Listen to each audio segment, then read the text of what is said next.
right. So I I realized I put on music for you guys.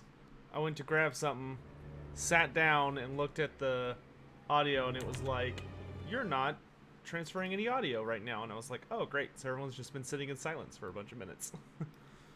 Great. Hey, everybody. How are y'all doing? Good to see you.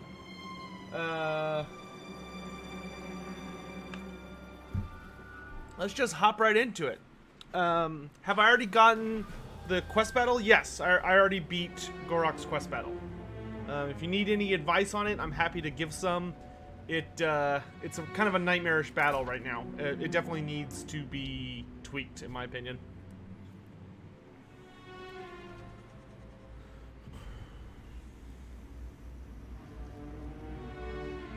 Hey, Hugh. Good to see you, man. Alright, so where we left off, we're just blasting through the rituals as quick as we can at this point. And doing our best to reinforce what places we can get to. Chasing after Chaos Hordes to wipe them out.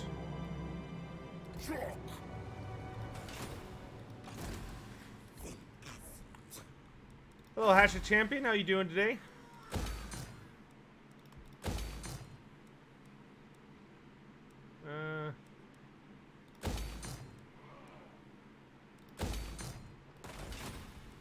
How are the skinks treating me? Good enough.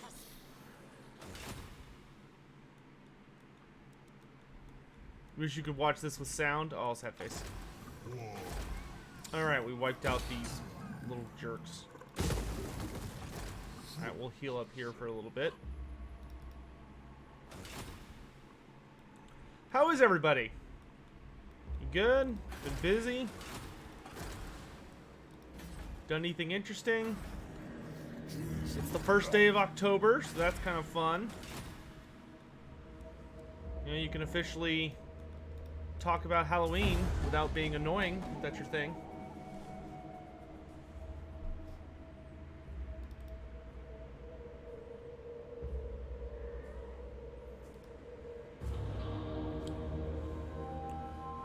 You don't want to be working right now?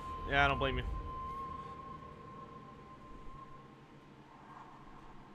What is my favorite Citadel miniature right now? My favorite miniature right now from Games Workshop is Kurdos Valentian. Having a great morning, truck won't start. That sucks. Sorry to hear that, man. Hopefully you get it up and running soon. What's my opinion about Games Workshop and Marvel Comics teaming up? I am tentatively excited. Some people don't know this, but Games Workshop has actually made comic books in the past. Long time ago, but it has happened before. So that's not super new. But obviously partnering with Marvel is kind of a big deal. I'm waiting to see what is gonna come from it. I mean, if they're announcing this partnership and they come out and they're like, we're just doing 40K, then I don't give a shit. Like, I'm not gonna care. If they come out and they say, okay, we're doing Fantasy or Age of Sigmar or whatever, then that is super exciting. Because at the end of the day, like, Marvel Comics picking up, Comics picking up Games Workshop IPs just means that people who are into comic books are going to start learning about Warhammer, which means there's a very, very high likelihood it's going to become even more popular. Which also means that, you know, we're heading more into the mainstream. The more that Warhammer becomes mainstream, the happier I am. You know, that's all I want for Warhammer, is for it to be mainstream. That way we have the chance to get, like, movies or, you know, other stuff like that. I'd be afraid of what mainstream does to the hobby. I wouldn't. It'll be fine. All of the major changes that they were gonna do, like, PR-wise, to make Warhammer more, like, good for the masses, they've already done. You know, at least to fantasy. Maybe maybe 40K might have a little bit of growing pain going into the public eye, but even then I doubt it. You know, the thing that Warhammer has going for it is that Warhammer has always been designed and marketed for adults, you know, and like teenagers. It's not for kids. Well, except for the book series they have that's just for kids, but you know, the sales for that have been meh. If Warhammer ever becomes big, I can't see them like dumbing it down in the sense that they would like not have it be violent and bloody and horrific and dealing with all sorts of crazy shit like that. Do I watch Brooklyn Nine-Nine? I have not. I've heard really good things about it, but I've never watched it myself. I'm pretty bad about watching shows. I tend to like, whenever I watch a show or read a book series or something, I tend to be super behind on it compared to the masses. And then one day I'll just kind of be like, oh, I think I want to read this now. And I'll just like blitz through the entire thing. So one of these days I might watch it, but I don't watch a lot of live action shows. I tend to watch animated stuff. Let's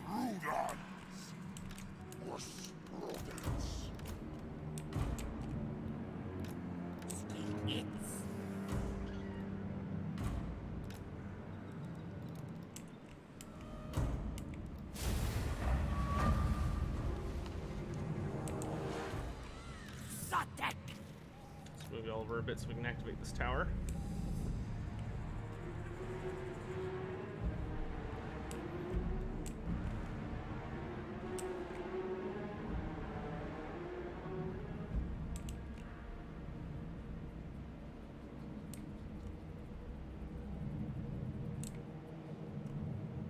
Like I would be surprised to see Warhammer make its way to like I would be very surprised if Warhammer ever made it to like a cinematic universe. I could see Warhammer doing really, really well as like a Netflix show, but I think if they Netflixed it, it would probably maintain adult themes. So.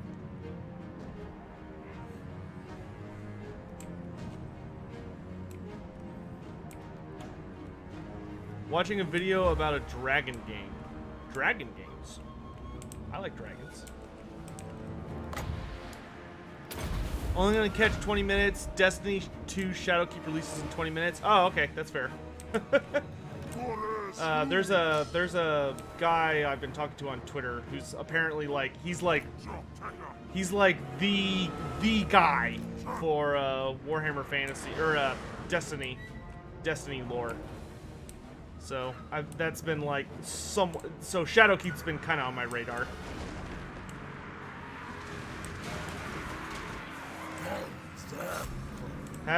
No, I haven't heard their new song. I'm sure I'll get around to it at some point. Hello, what'd you miss? Not a lot. We just started.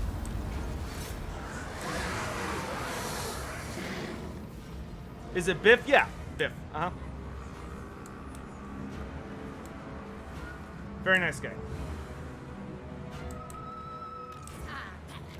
Apparently he's a pretty big fan of the channel.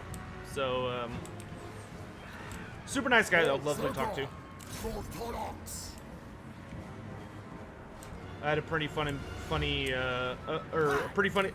rather amusing back and forth with him the other day on Twitter.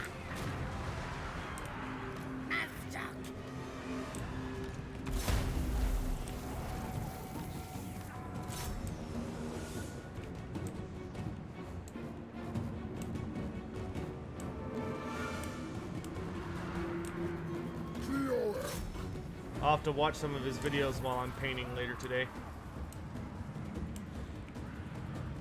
Am I fighting some fluffy Skaven? I am.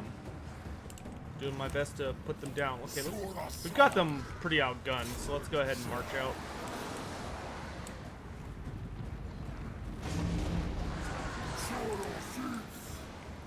There's about to be some very dead storm vermin.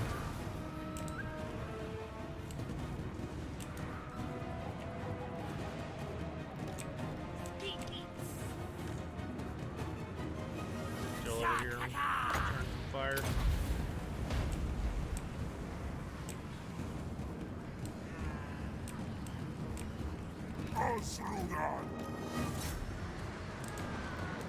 We could kill the Lord. That would make me very happy.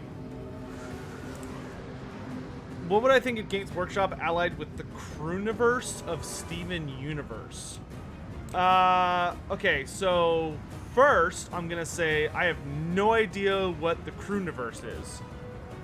Second of all, funny you brought up Steven Universe. I literally just finished watching the Steven Universe movie, like, literally an hour ago. Because I really like the show, and I hadn't had a chance to watch the movie yet, so I literally just finished watching it, and it was very good. I had a great time with it. The villain was fantastic.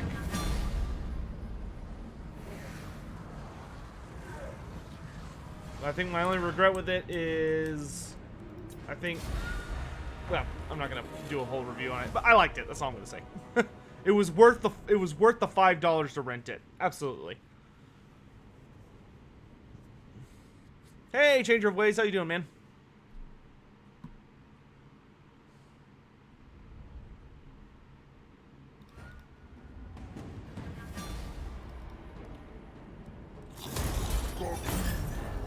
Alright, got him on the run.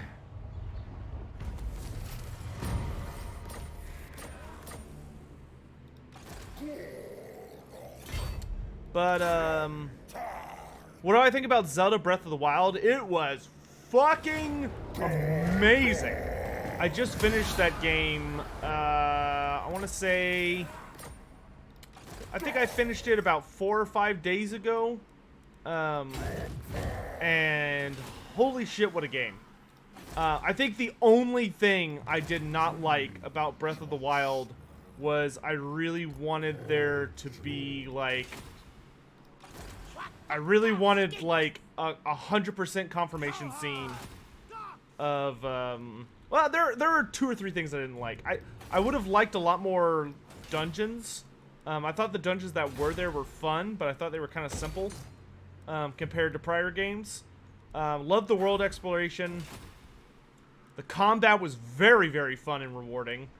I would have liked the bosses to be a lot more difficult.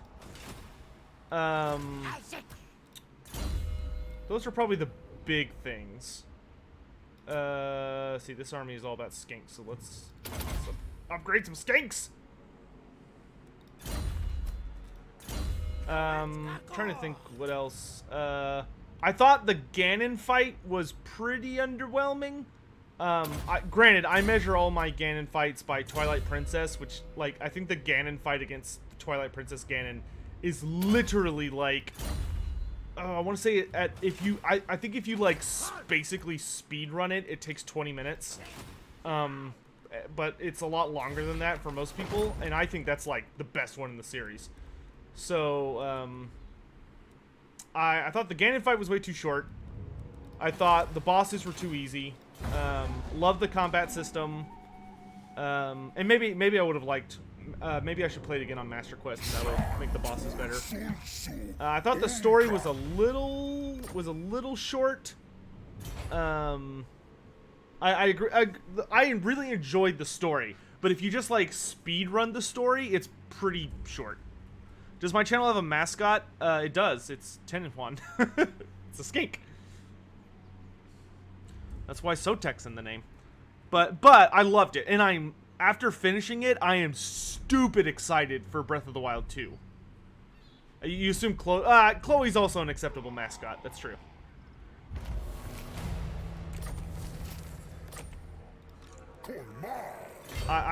Anyone who thinks Chloe's the mascot, that's totally acceptable. That's fine.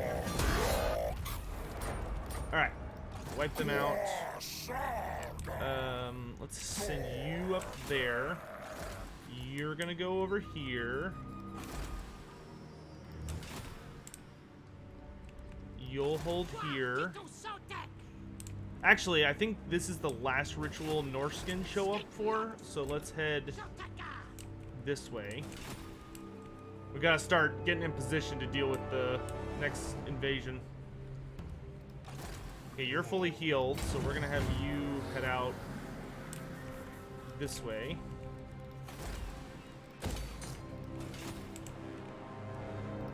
What about 10-1 riding on Chloe? Well, so fun fact, if you ever look at the image I use for my screen protector, this one, right here. Oh, my camera's in the way, but the reason there's a troglodyte in the bottom right corner where the camera usually is, the reason there's a troglodyte there is I decided that the troglodyte is kind of Chloe's avatar, so to speak. I call it the Chloeodon. So, just because the Troglodon, I think, is like... Despite the fact it's kind of a terrifying monster, I find it very, very adorable.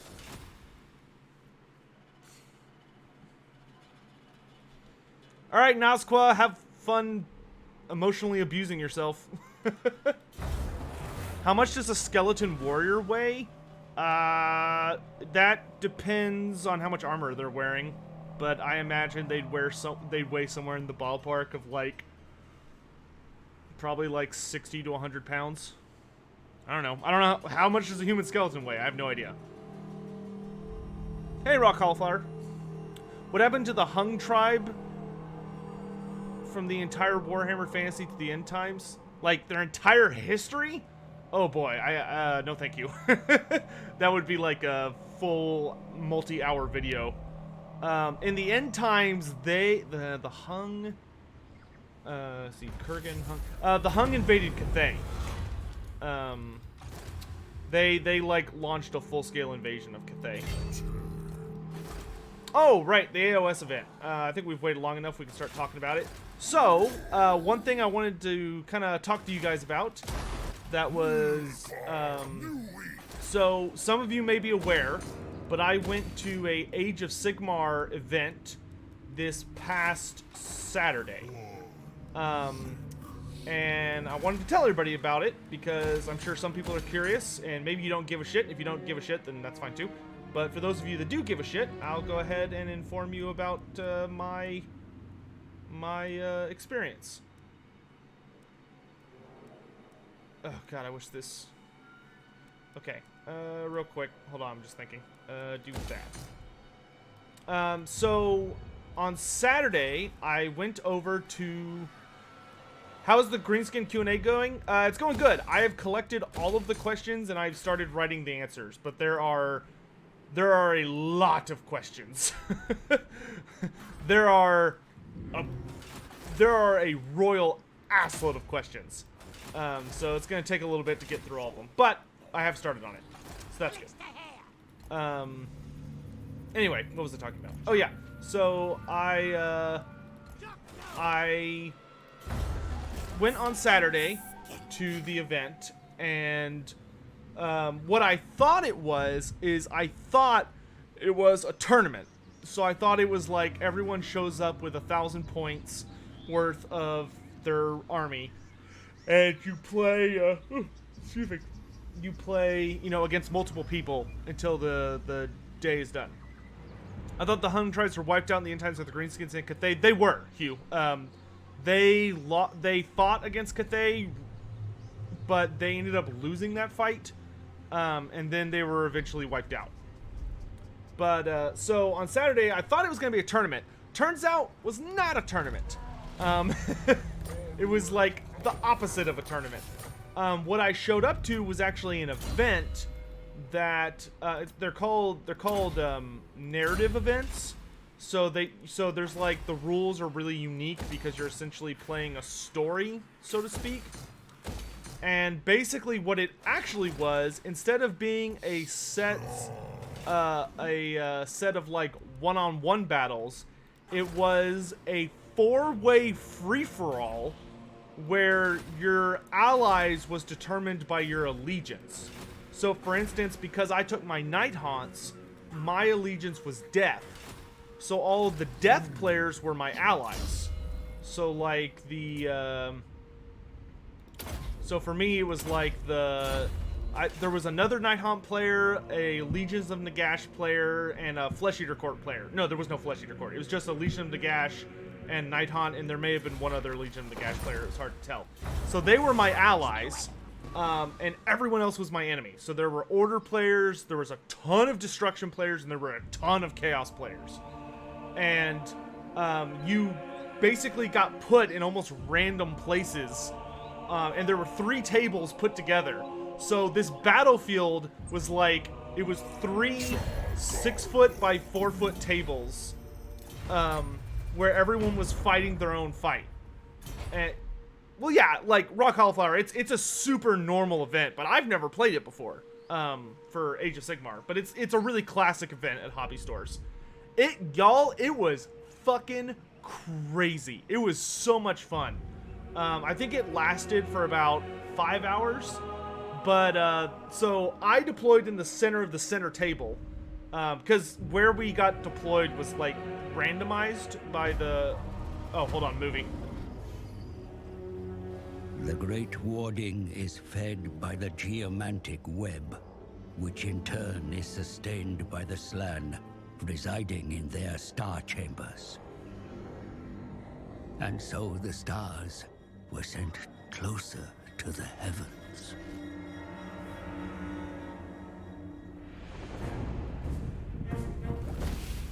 You must hasten along the road of enlightenment, or be overtaken by the warm bloods performing their own petty rituals.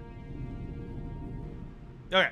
But in any event, it was super duper fun. I deployed in the center table with my army, and basically, so the big event going on right now, if you're an Age of Sigmar player, is called the narrative event going on right now is called the Storm Vaults, and well, it's called Forbidden Power. And Forbidden Power is basically about, there's all these super powerful magical prisons that have been discovered, and things have gotten like super duper crazy.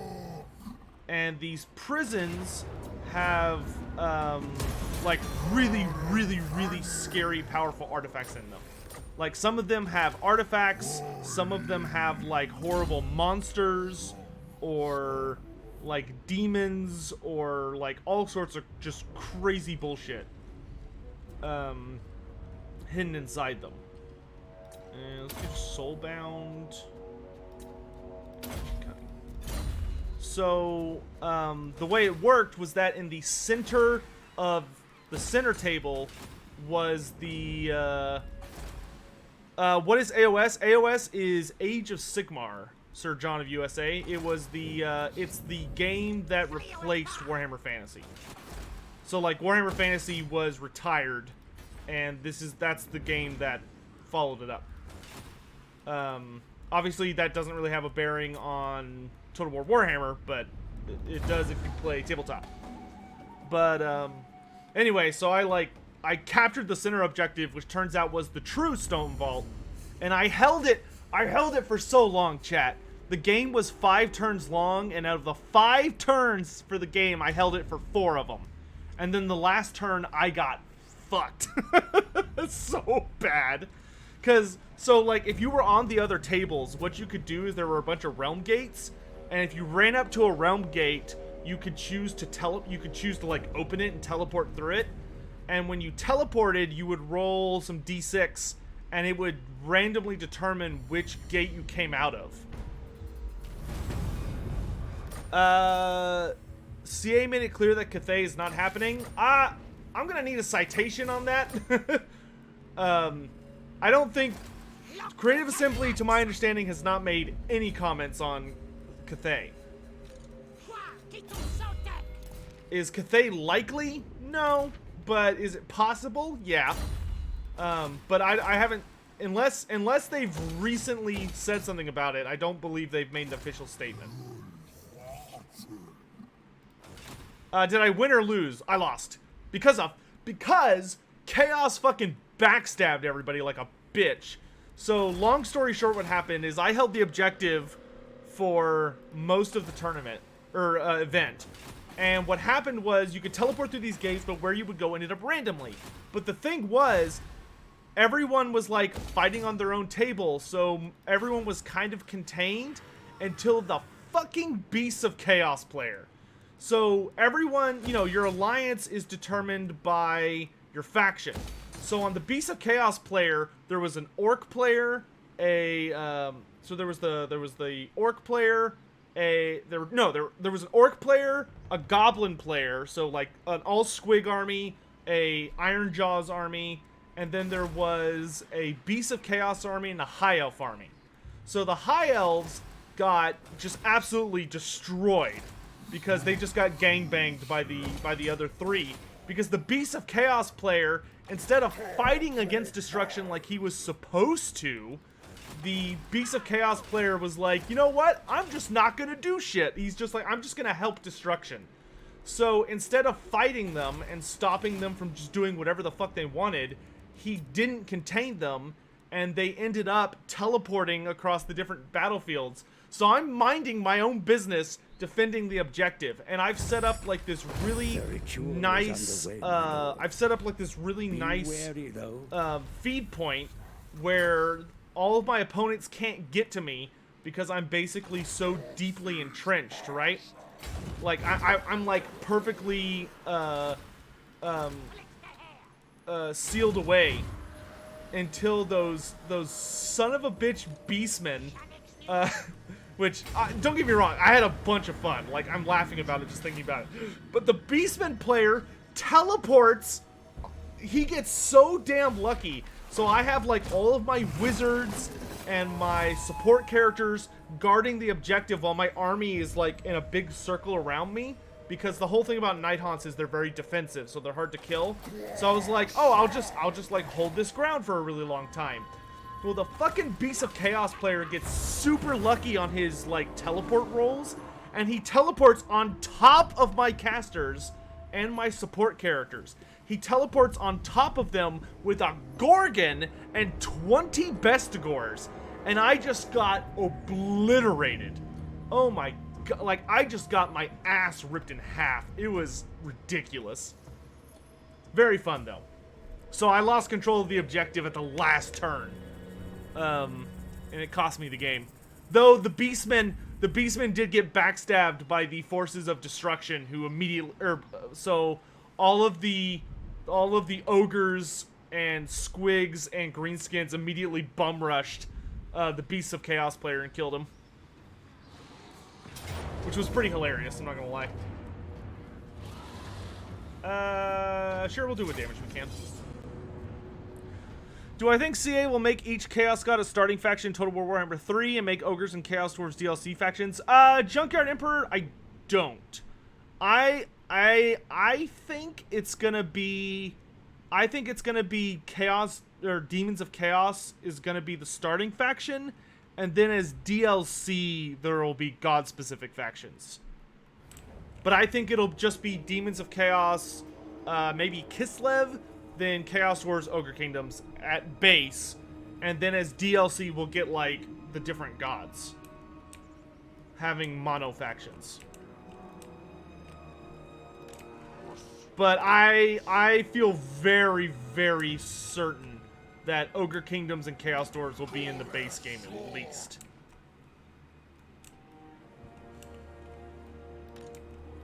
Yeah, it was super fun, and I met a lot of really cool people. I met a lot of folks that I'm hoping to see later this week. So I'm really excited to go back on tomorrow to just paint and hang out with some folks. You know, be social for like the first time in a long time. Because I wouldn't say I'm not a social person. That's not an accurate statement necessarily. It's more like I struggle to motivate myself to go out unless there's like an important reason, you know? You know, it's like if my really close buddies want to go see a movie or whatever, then I'll be like, oh yeah, sure, like, let's go out. But a lot of the time, I'm just like way too lazy.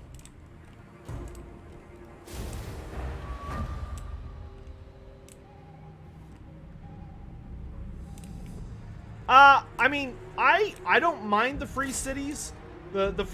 You are correct. The free cities does not have any new models.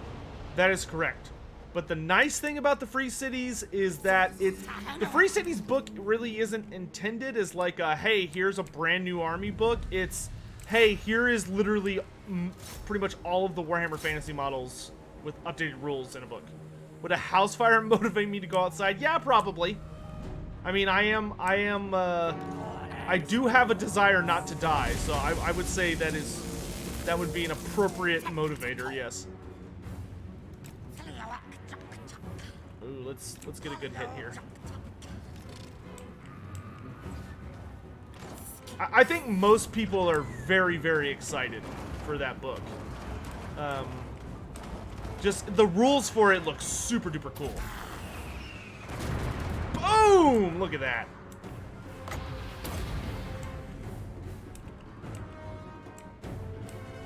Why did Games Workshop rename Kurnos to Kurnoth? I don't know. They might have a reason, they might not. I'm not sure. Usually you can attack those units, but not this time, I guess.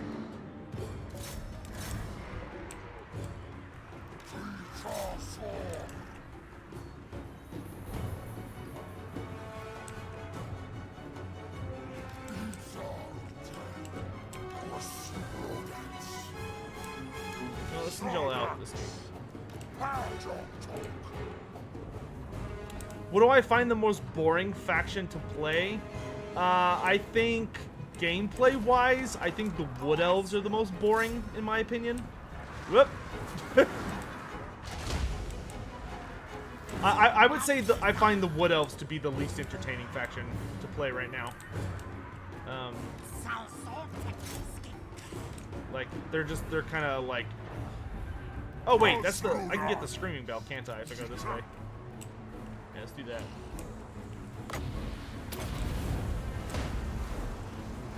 So if we could kill the Screaming Bell, that would be super nice. Alright, let's send the Pterodons to kill that.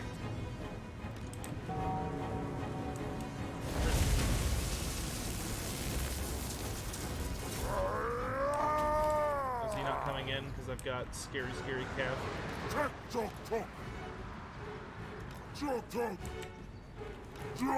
Those just clan rats.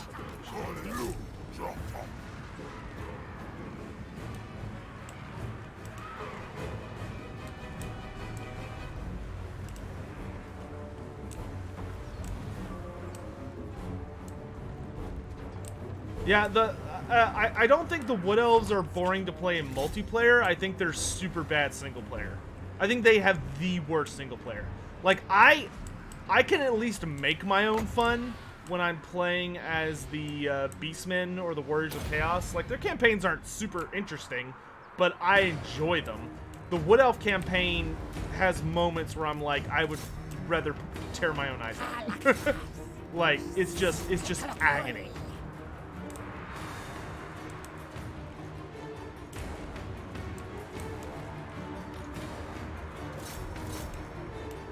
You finished Go Trek Blood of the Old World on Sunday. Well, I hope you enjoyed it. I loved Blood of the Old World. Oh, I finished Go Trek. I finished Go Trek Ghoul Slayer. I finished Ghoul Slayer 2 nights ago. That was a great book. It was a lot of fun. If I got to pick a single monster from Warhammer to be my pet / mount, what would it be? Star Dragon. Star Dragon would be the best friend ever. Don't get me wrong, I really like the Lizardman dinosaurs, but the Lizardman dinosaurs are just wild animals. So they would probably end up killing me at some point. Star Dragons are actually like super intelligent and can talk to you. And like form relationships with you and would be like the best. It'd be like Clifford the Big Red Dog, but it breathes fire.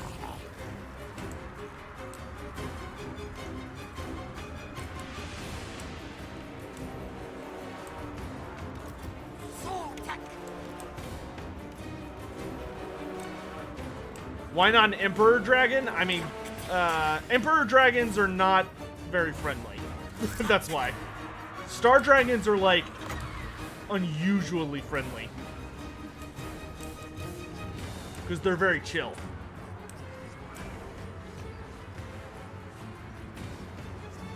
Is Ghoulslayer the one with Krell and Kimmler? No, that's Gotrek and Felix, and that's Zombie Slayer.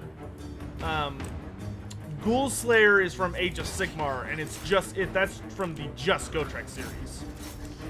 And that one is all about that one has nothing to do with that. It's totally different.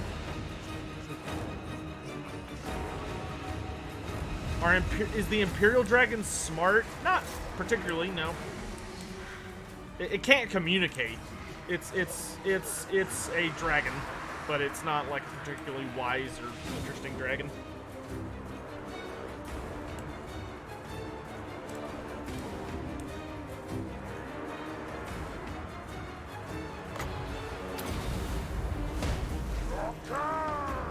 You're gonna say a Hell Pit abomination? Why the fudge would you want a Hell Pit?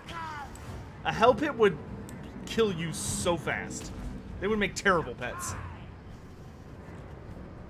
Yeah, the Skaven in Blood of the Old World were pretty hilarious. They were genuinely humorous characters.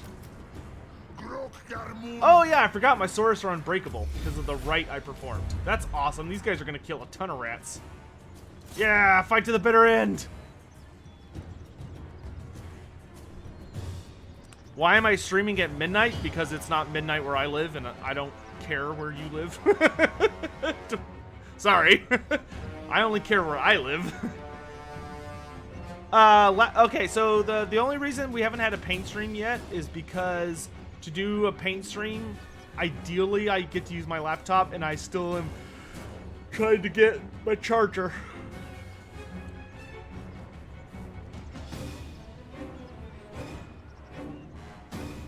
Yeah, the voices of the Skaven were pretty goofy in Blood of the Old World, but it was very fun. Let's debuff these nerds. Fight to the bitter end, Saurus. Kill as many as you can. This is like a Skaven's worst nightmare. Unbreakable Saurus. Who's more powerful, Balthazar, Geld, or Teclis? Teclis. Wait, what? How did... Oh, the timer. Okay, that's what happened.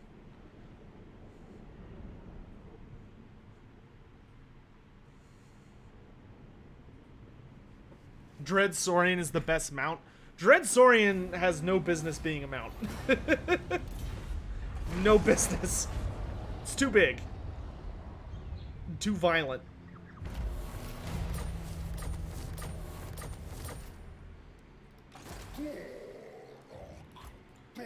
Alright, let's move here. Oops. Can I catch this dude? I can! Squish! Get stomped. And we can march. You head here. Upgrade. Keep an eye on things. I guess I should send you to defend the city. Yeah, that'd probably be the smart thing to do. Back to the capital. Charge. What is Blood of the Old World? Blood of the Old World is the most recent Gotrek audio drama. So it's a fully voice-acted novel, essentially. It's like 4 hours of just amazing. It is the sequel to Realm Slayer, which was the most recent, which was the first audio drama of Gotrek in Age of Sigmar. They're they're very high quality. So like Gotrek is voice acted by Brian Blessed in both of them.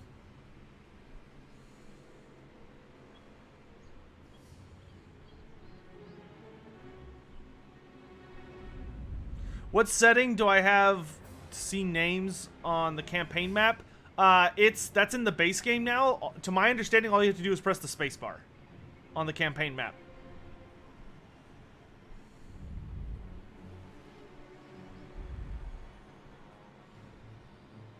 Where can you find the audiobook and how much does it cost? You can find it on either Games games-workshop.com, or you can find it on blacklibrary.com. You can either buy it as an MP3 or as a physical CD. The physical CD is much more expensive. The audio drama, I think, costs like $40. It's not that expensive. It's also on Audible. Okay, well there you go. It's on Audible.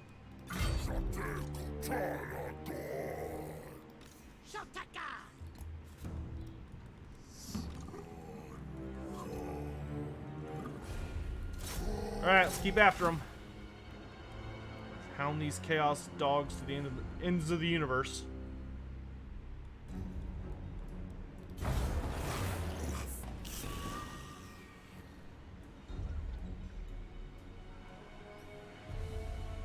Ever tried Dragon Quest? No. I have just finished a lot of time-intensive books and games. I am not looking for another one right now. And Dragon Quest, I know for a fact, will devour your soul. I don't want to, like, pick it up and get into it, and then it, like, devour me for the rest of eternity.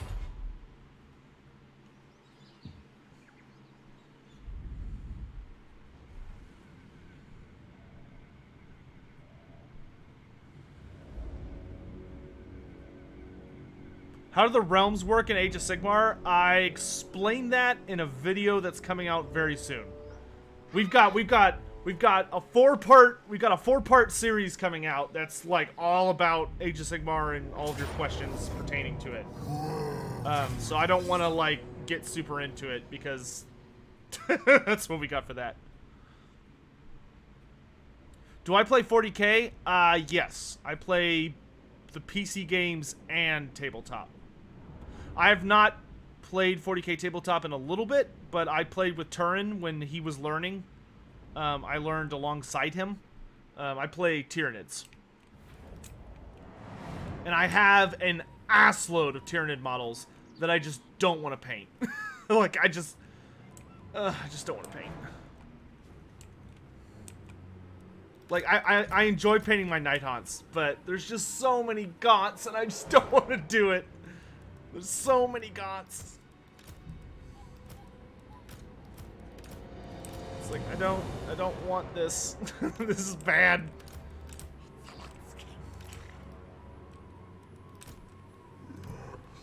I think I've got, I want to say I have somewhere between 100 and 120 gaunts that I need to paint. Even with contrast, that's just, it's still a lot of guys.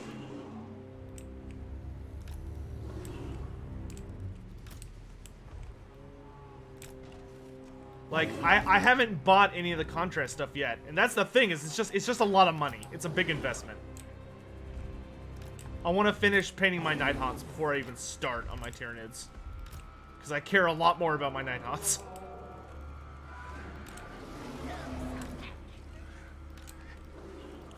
Alright, we're gonna send the Pterodons to go find their Hell Cannon. Kill that. There it is.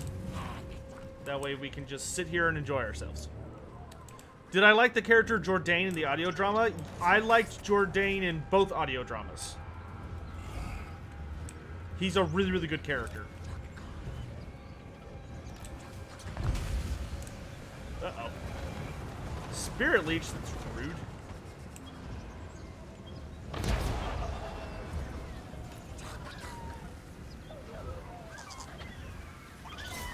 Light him up!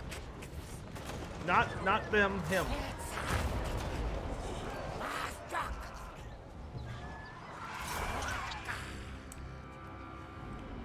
This is a life slun, right?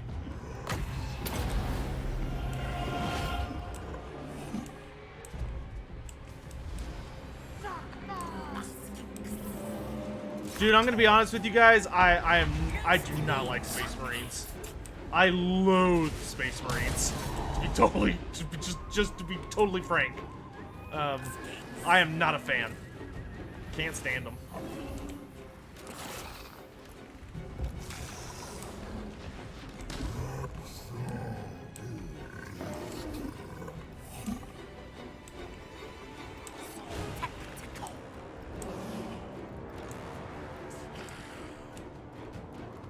Oh, okay. Looks like we got that taken care of.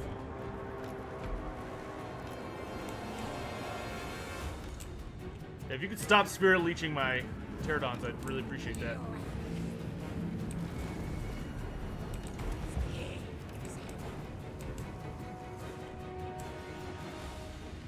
Feel the same about the storm.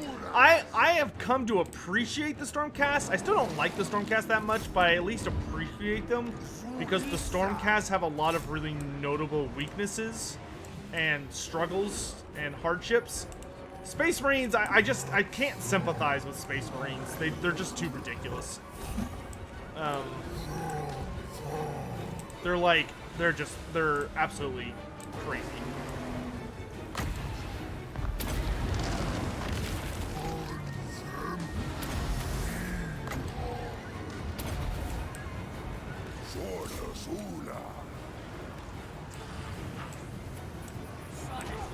Also, the God Emperor seems like a colossal douchebag. Like, sorry. Like, I think the Tyranids are generally genuinely the best thing for the galaxy at this point. Humanity seems like it's just a total clusterfuck. I am very in favor for the Tyranids to just eat everybody and be done with it. Evolve us all into higher life forms.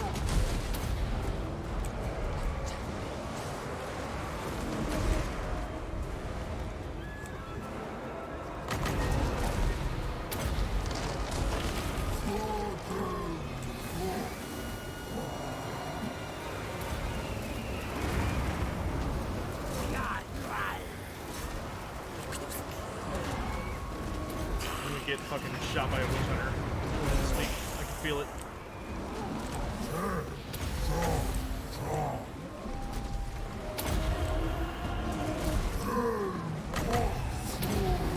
Nope, go away. Oh, oops, I interrupted my own banishment.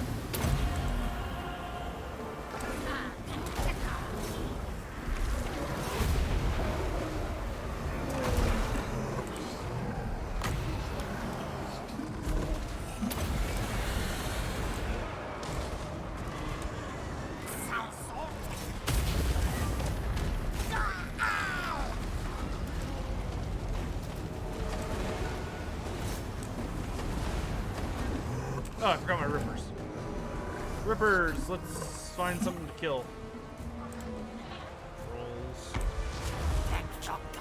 Yeah, trolls are fine.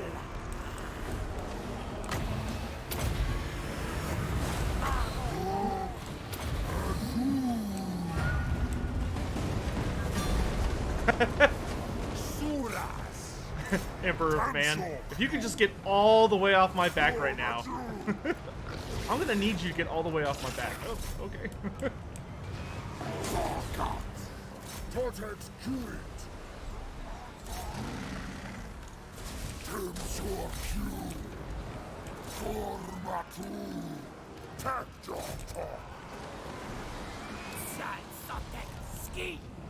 What's my favorite AoS faction lore-wise? My favorite lore faction...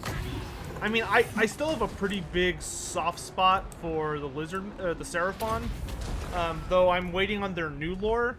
Outside of the Seraphon, so like my favorite faction, if you get rid of my Lizardman bias, is the my favorite faction is the Nighthaunts. I love the Nighthaunt lore.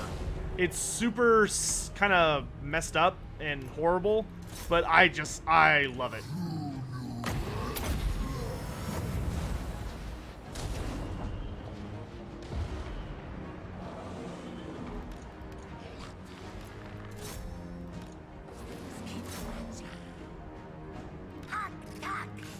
Just gonna sit here and spam some heals.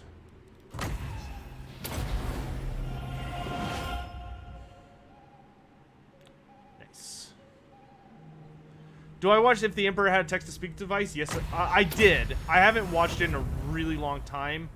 I kind of stopped watching if the Emperor had a text-to-speak device when the show started kind of going off on its own narrative.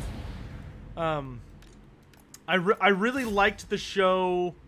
I watched the show religiously when every episode was like the Emperor reacting to things that have already happened in the lore, like learning about certain factions or certain events and stuff like that. I really, really liked that. When it kind of started following its own narrative and its own storyline, I stopped watching it. Not because I disliked it, I just wasn't as into it. Do I know the Age of Wonder games? I think so? Maybe? Have I read the AoS story, The Red Hours? I don't think so. What, is it in any of the, like, big books? Like the short story conglomerate books?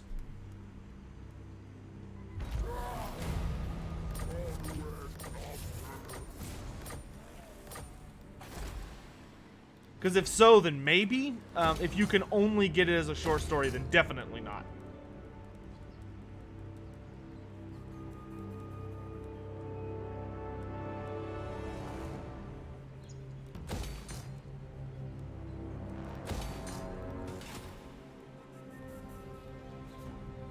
It's a free guild story. Okay, then I definitely haven't read it.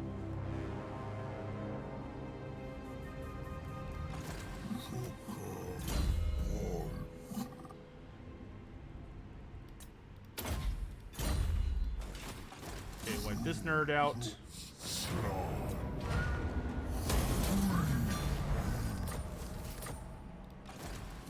That'll let us reestablish this.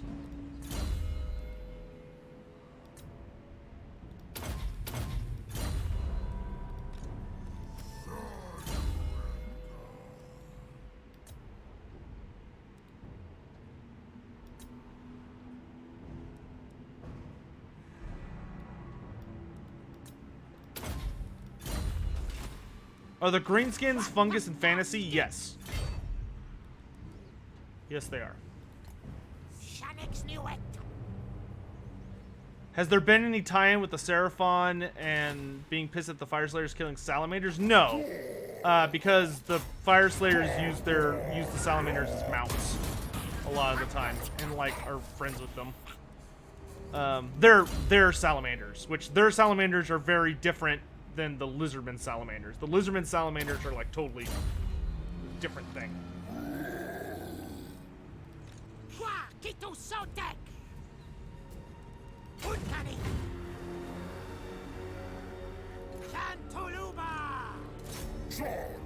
Any opinions on the Necrons as a faction? Oh, I love the Necrons. Back in Dawn of War. Ooh, gosh. The first Dawn of War game, the Necrons were absolutely my favorite faction once they got released. So like, oh gosh, what's that expansion called? What's the expansion with all of the Necrons called? For Dawn of War 1? Y'all know which one I'm talking about. Dark Crusade, thank you. Dark Crusade, which I think most people would agree is objectively the best one. Dark Crusade was like, fucking wildly good. Is this one for salamanders? Salamander and Razor hunting packs. Okay. Dark Crusade was amazing. And just kind of blew everybody's mind. And in Dark Crusade, Necrons were my favorite campaign. I'd say Necron and Chaos were my favorite, but I think Necrons would inch it out for me if I had to pick.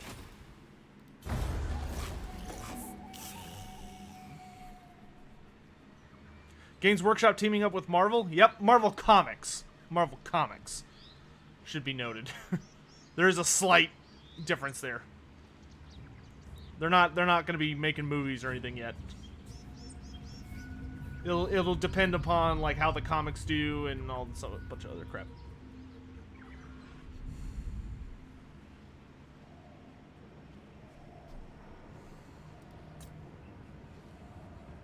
What do I think of the Ossiarch Bone Reapers? I think they're the new Tomb Kings, and they look really, really cool. They look super cool. I will not be collecting them, I don't think. I might get some of their models for my undead army. So like I forget what it's called, but they have one that basically looks like a super fat Kroxigor. I might get him, because he's kind of awesome looking.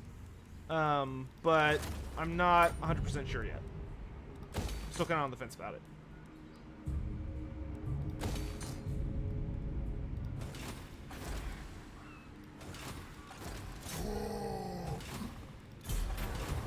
All right, Aptosaurus, have a great one, man. Thanks for coming by. Shrieking Blade, nice.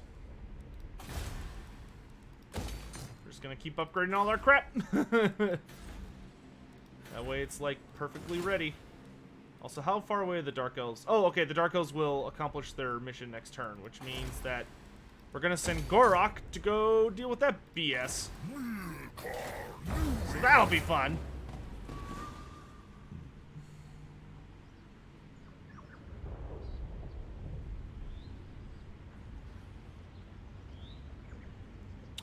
Raw Cauliflower, I don't know if you know this, but Age of Sigmar just had Goblin Wolf Rider Marauders released.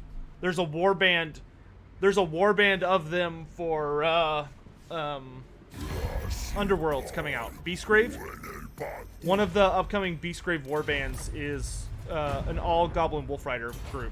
So there's 3 of them, but they're all like unique. But you can run them as a unit for Age of Sigmar in any of the destruction armies. Can't I just use a Mushu plushie to represent a dragon? If you, so long as he's on the proper size base, yes. Talk about kicking the balls for Tomb King lovers. Most of the Tomb King players that I know in person, most of the Tomb King players are really happy with the Ossiarch Bone Reapers. Like, they're not Egyptian, but they're basically the same thing.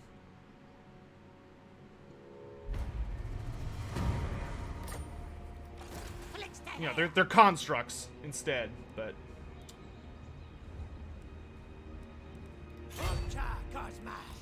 Okay, we'll send you to Quitex. You will reestablish this.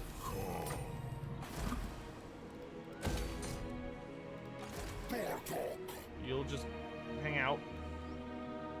Samurai Necrons. Well, they've got one samurai. Their aesthetic is kind of all over the place. It's like genuinely difficult to pin down exactly what their inspiration is, because they're kind of from all sorts of different cultures and ideas.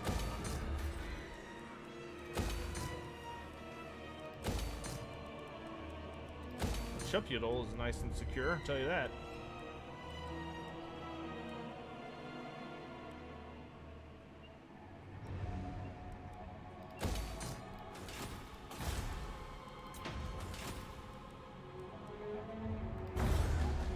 What difficulty am I playing? I believe this one is very hard campaign and hard battle, I think. How would I feel about a CA original race for Total War Warhammer? I mean, that's basically what Norska was. I mean, if they created a race from scratch, I would not be okay with it. But that would be really difficult to do, is why I wouldn't be okay with it. There are like so many different places to draw inspiration of.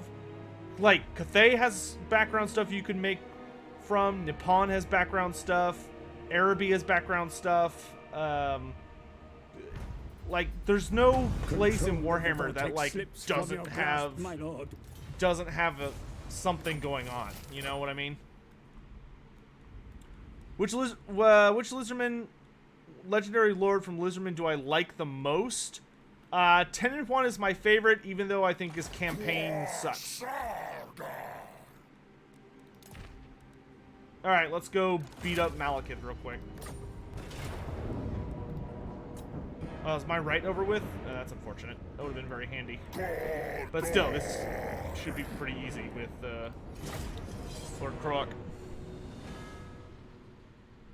Alright, so if we lose this fight, we lose the game. Lose the campaign. Alright, Hugh, have a good one, man.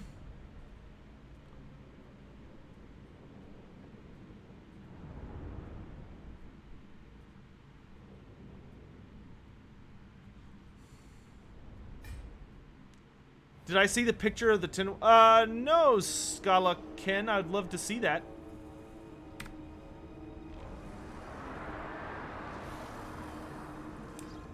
All right, let's kick Malekith's ass.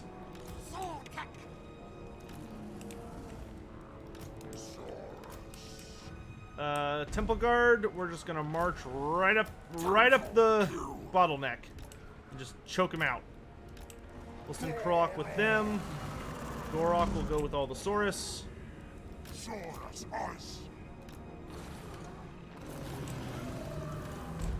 Red Saurian, you're with us. Stegodon, you're gonna stay down here and shoot people. Pterodons, we're gonna send you for the bolt throwers. Million Skinks, I need you to shoot the dragons as best you can. Who am I missing? Pock. We're gonna send you all around the back.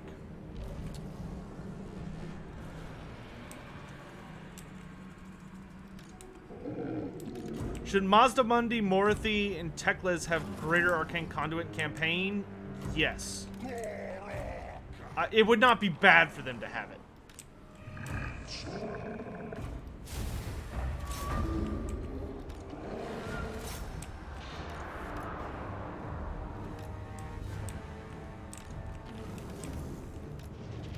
We're not going to wait for our allies because they are literally idiots.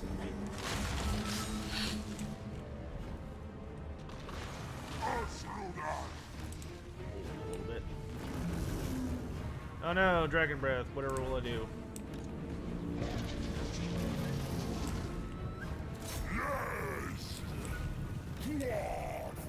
With me! Nope, not him. Oh, come and get it. Aw, oh, dang it. Dread Saurian, kill Malekith.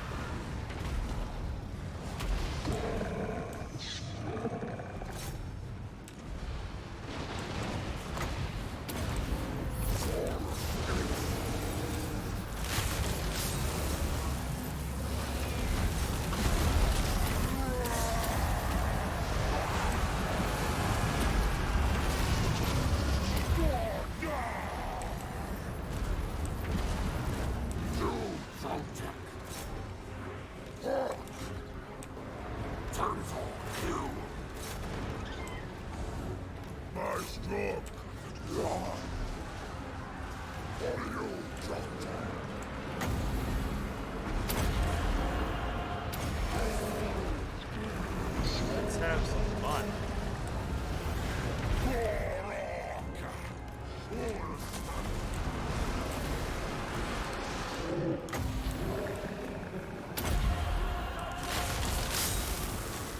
Alright, well there goes Morathi. Malekith, maybe? Nope, that was definitely Morathi. Okay.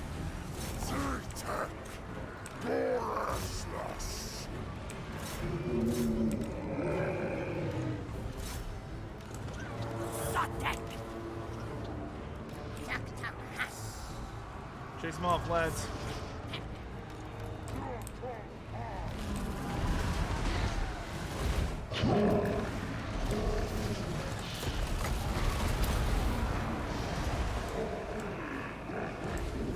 We've got Skaven allies swarming in.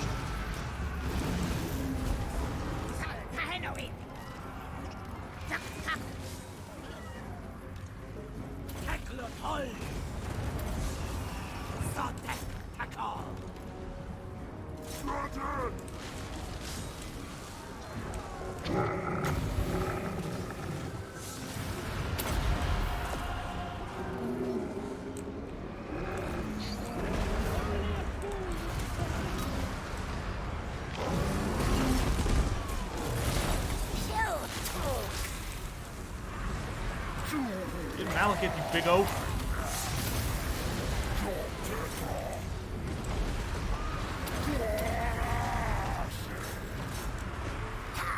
Where you going?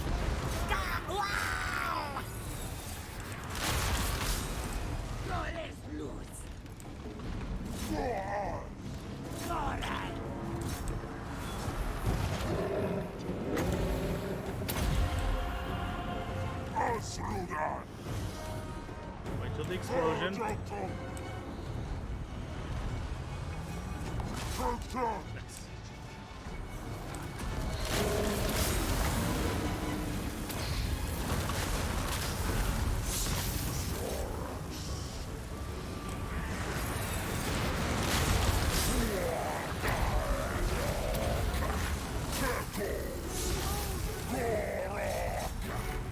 Kill him! Kill him!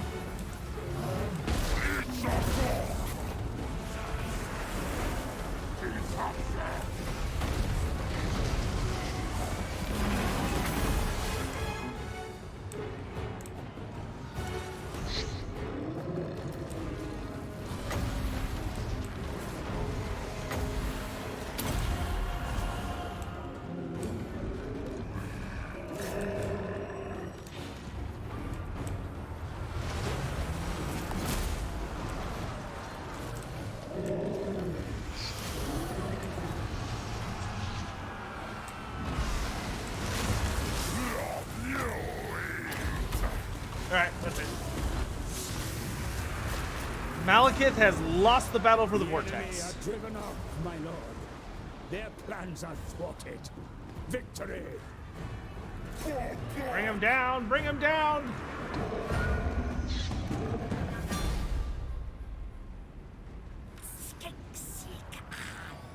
Ah, 188 health. He's gonna get away. Ugh, that's so obnoxious. That's okay.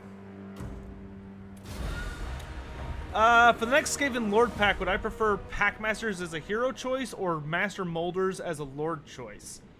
If I had to pick between one or the other, I would prefer them as a Lord. Wouldn't mind seeing both, but I would prefer Master Molders as a Lord.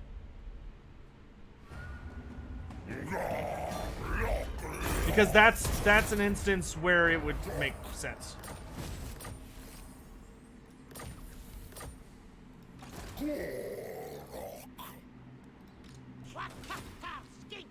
It's like I don't mind them adding Lord characters so long as it like makes sense and it's not super ham-fisted. Here's my thing. For the Skaven, I would really like to see Master Molder Lords, but I think they need the Chieftain as a hero. They just need a tanky hero. Like the Assassin's really good, but I would really like to see them bring in a tank hero who can defend characters, or at least just like have a good leadership buff that can just run in and survive. Raw Cauliflower, thanks for the donation, brother. Donating advance for the Greenskins Q&A. Speaking of Greenskins, did you see the leaked concept art for the Snotling Pump Wagon, which was to be part of the... No, I haven't. You should link that to me. I'd like to see that. Thanks for the donation, brother. I appreciate it.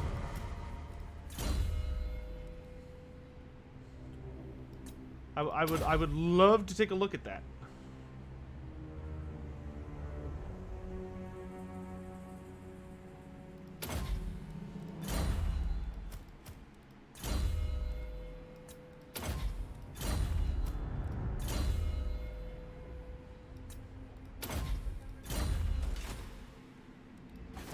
Okay, everyone's got their defensive spot.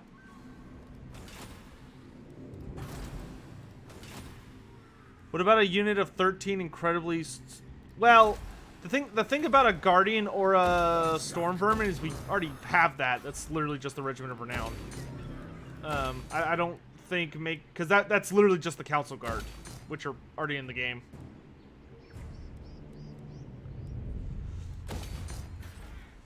My thing is I really want the complete rosters from Tabletop to be in the game at the very least, which is kind of it's probably kind of an arbitrary, stupid thing, but you know, it's something I like.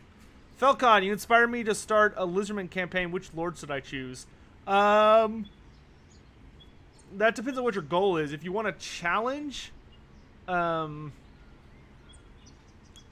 mean, if you're doing a Vortex campaign, I genuinely think that Gorok has the funnest campaign right now. It's like a wickedly fun campaign. Just because starting off with Kroak is such a fucking awesome buff. And if you turn up the difficulty really high, it's actually not super easy, because there's just like a shitload of Skaven. It's below the Steam Tank concept art. Okay, I'll check it out. Thanks, guys. Alright, now we're in the fun part of the game where we just mass upgrade settlements and end turns really, really fast to get to the last ritual. Yeah, if you just want to chill but have a good time, I would heavily recommend Gorok. Gorok has probably...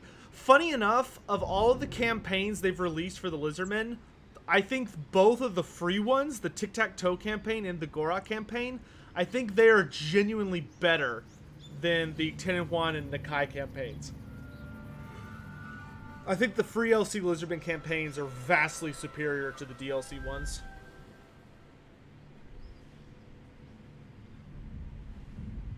Which is a shame.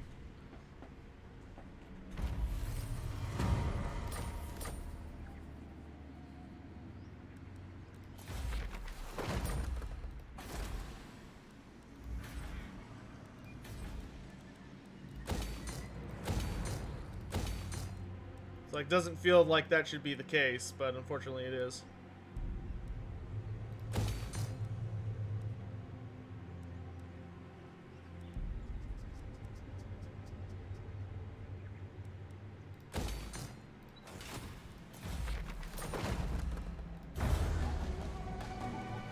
Tic-Tac-Toe is a really dopey lord, though. Tic-Tac-Toe is kind of a dopey lord, but Tic-Tac-Toe in campaign is fierce. Like, his pterodons in campaign are genuinely fucking terrifying. Like, he has such good pterodons. The fact that they have 2-drop rocks and the magical version does, like, ludicrous damage. I mean, Tic-Tac-Toe is literally a lord. You could take an army, you could take, like, if you play Tic-Tac-Toe, if you take, like, a skink priest on a pterodon, a skink chief on a pterodon, and then you have like oh, movie time. The lines of power were interrupted. Whether by fate or design, the cure remained the same. Clear the debris, and like the great rivers of Lustria, the energy will flow once more.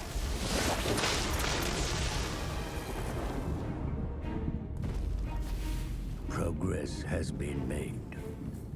Yet the final tranche of hidden knowledge lays locked behind a door. A key must be found. I forgot what I was saying. But, yeah, I would, waiting for Oxiodal, God. Oxiodal would be super awesome. I really hope he's a hero and not a lord. Because I don't really want assassin lords. I feel like assassin characters are so much more valuable when they can be heroes. But, you know, we'll see what happens. Alright, let's hop into the final ritual. The ritual is underway. Be Where are all the wary, rats? though, for while the vortex is weakened... There they are. I probably did that too quick because there's no walls here. So we're just gonna leave this settlement. All right, you I want to send here. You I want to send here. You will send here. We can go ahead and march. All right, come get it, rats. Come and get it. Alright, so this will definitely be the last episode of this campaign. So that'll be nice. I'll be able to change the name to Finale. Do I think in Game 3 they will add a quest for Archeon to force Bellicor to crown him as Everchosen? I doubt it. Like, maybe they would add, like, a special quest battle at the end of the Chaos campaign.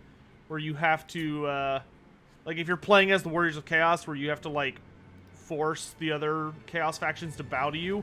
That would be a super fun battle, in my opinion. I would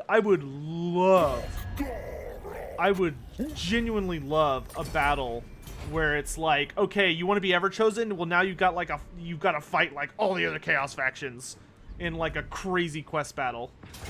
It's like super over the top. That would be genuinely enjoyable.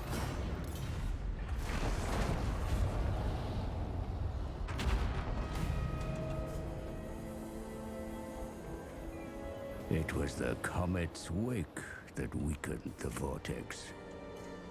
Surely a cruel trick by the gods. It's not like mortal creatures could move a comet.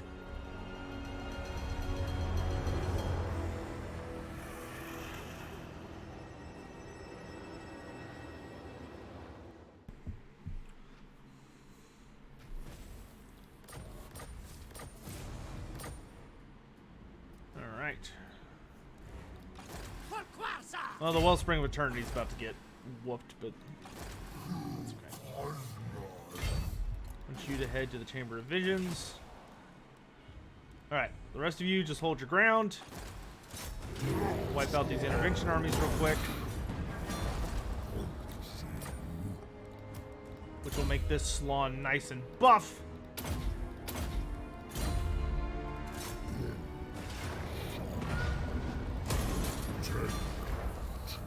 Woo! Scimitar of the Sun Resplendent. That was a fun item in tabletop. It would give your Saurus like a buttload of attacks. Oh, held up. Focus of Mystery and Transcendent Healing. Nice. Alright, now you can come march to our aid up here. Let's give you some... Oh, you're all about fire, so let's do a Dragon Helm.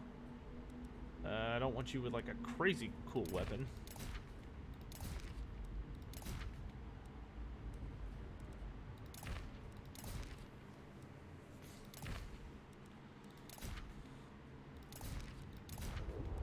That needs to go to the Skink Army. Skaven Pelt Banner is too awesome. Banner of Eternal Flame, hell yeah.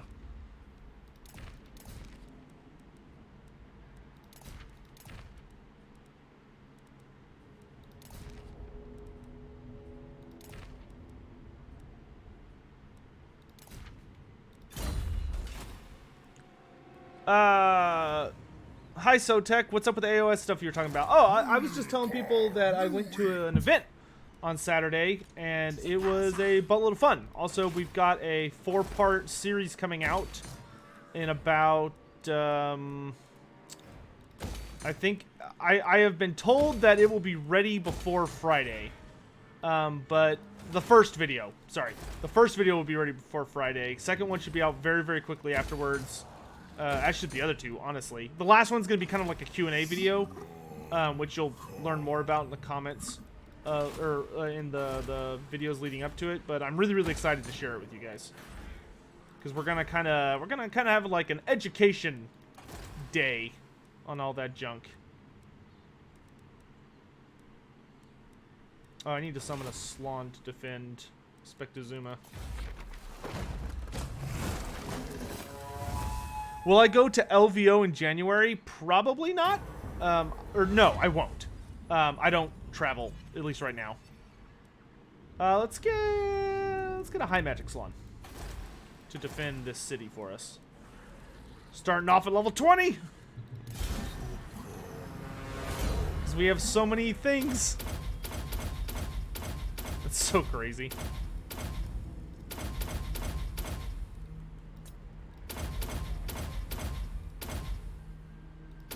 Let's just max out his magic.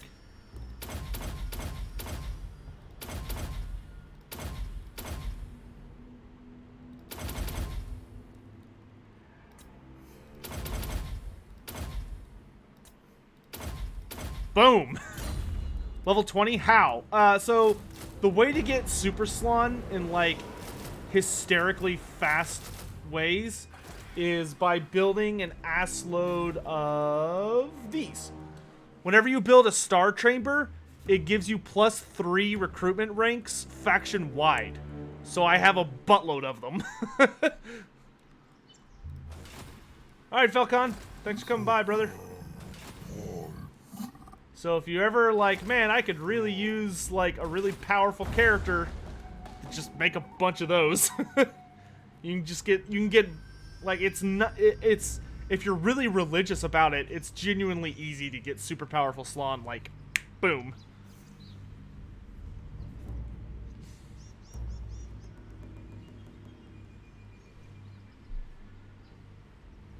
Which is a pretty cool, which is actually a very fun mechanic. I genuinely like that you can summon crazy powerful Slawn very easily. Well, get fucked, Soonberg. I'm standing with Last Defenders.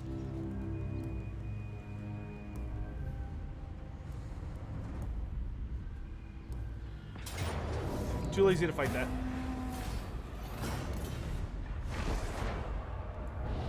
Alright, we've got all the other settlements protected, though. Are Lizardmen my favorite faction? Yes.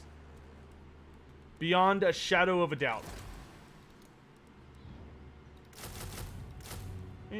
Let's do like two of those. You, go to Huddle. We've already defeated all of the possible armies that could hit Itza. How are all the lizard dudes doing? If you're talking about this campaign, we're doing good. We're near the end. We're on the final ritual.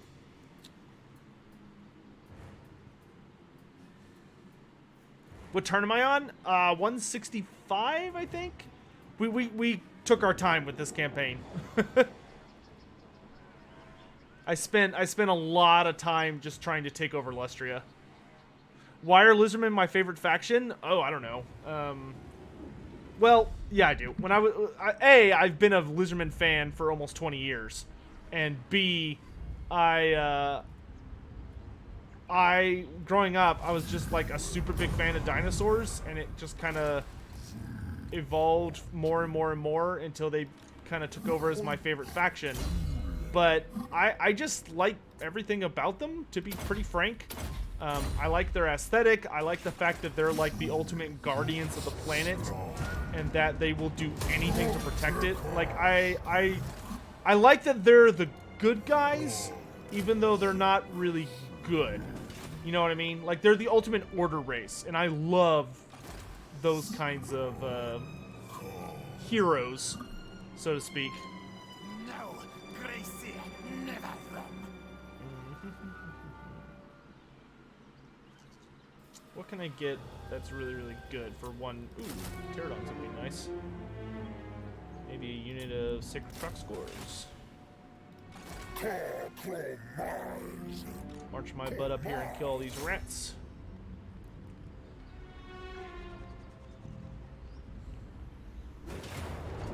Lightning strike and get fucked. And then get fucked.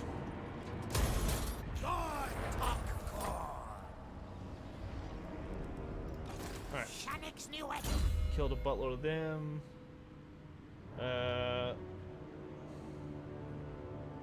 Need to put you on a mount. Let's put you on a horned one. Actually, you know what? Let's put you on a river. It'll just give you nice mobility. And then I want... Let's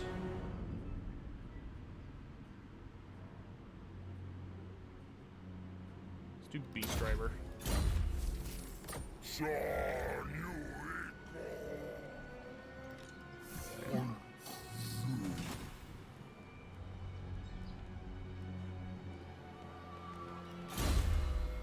Oh, it's this little dude. Just keep hanging, little man.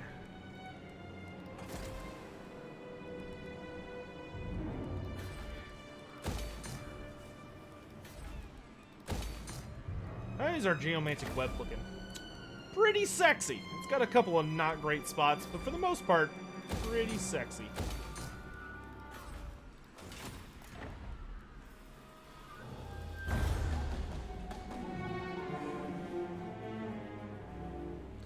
What's my source Old Blood to Schlon ratio? I currently have 3 Schlon out, Gorok, and a Red Crested Skink, so I have no Old Bloods right now. Do I use Skink Priests in my armies? Yes, unless I have a Schlon.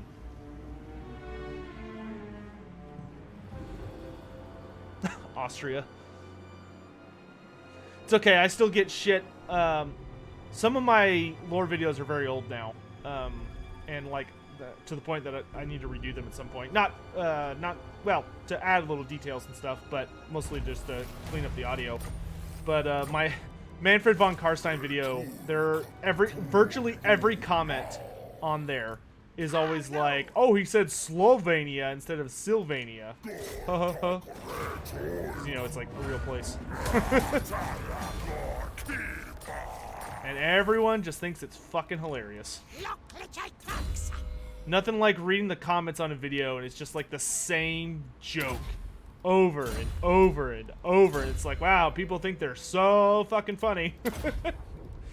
Look how original they all aren't.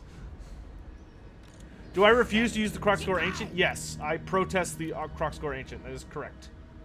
I greatly dislike them. I think they're dumb. You know what? I'm not even going to bother trying to claim this crap.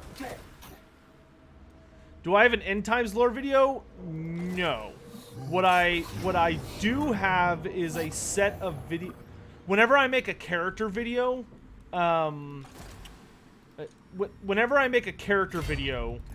I have an end times section at the end. Mongo's Big Things, thanks so much for the donation, man. Which type of lizardman would I want to be? I would be a Saurus, if I could pick. Because you're immortal, and the older you get, the stronger you get. And life is pretty simple, but awesome. Apparently, Abarash fanboys now think he's the Celestial Dragon Emperor. That makes absolutely no fucking sense. Abarash has never even been to Cathay. Idiots. You should see Italian Spartacus' Skaven video where he says scryry. Oof. Oof. Italian, no!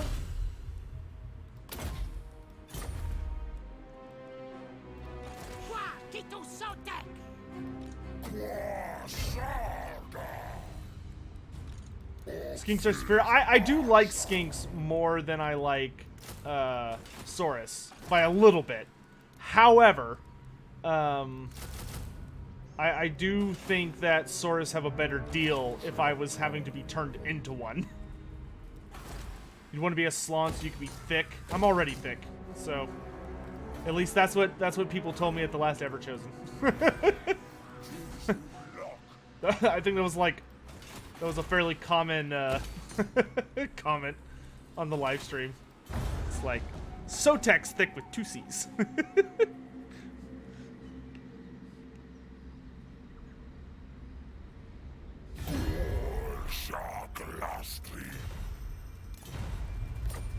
You're not that thick. I'm kind of thick. Thicker than I should be, that's for sure.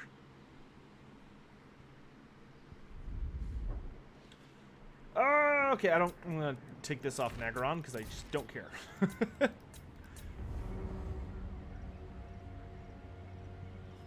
You always prefer goblins instead of orcs and skinks instead of Saurus. Well, maybe you're just drawn to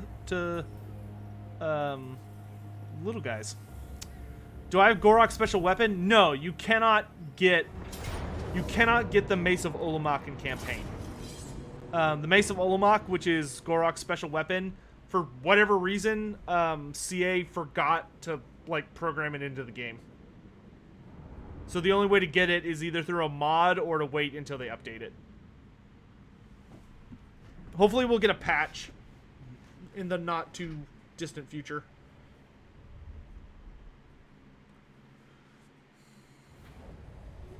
Mr. Stelios, I'm really glad you liked it, man. I had a lot of fun making that, even though the research for it was kind of a nightmare. Not gonna lie. How would I improve the Lizardman campaigns? I think the generic Lizardman campaign is pretty good. There could definitely be improvements. I wouldn't mind if, I feel like the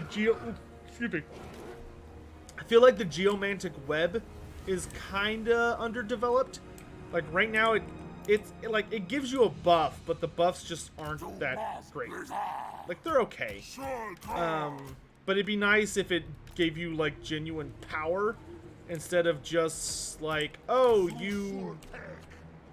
here's some buffs, I guess. It'd be nice if it was oh, hey, you get a faction, if you get your faction to have a stable and powerful enough geomantic web, maybe you get a really powerful faction-wide Winds of Magic buff, or a really powerful faction-wide, just something to reward you for accomplishing a goal that's genuinely pretty difficult, but there's not really a great payoff for it, in my opinion.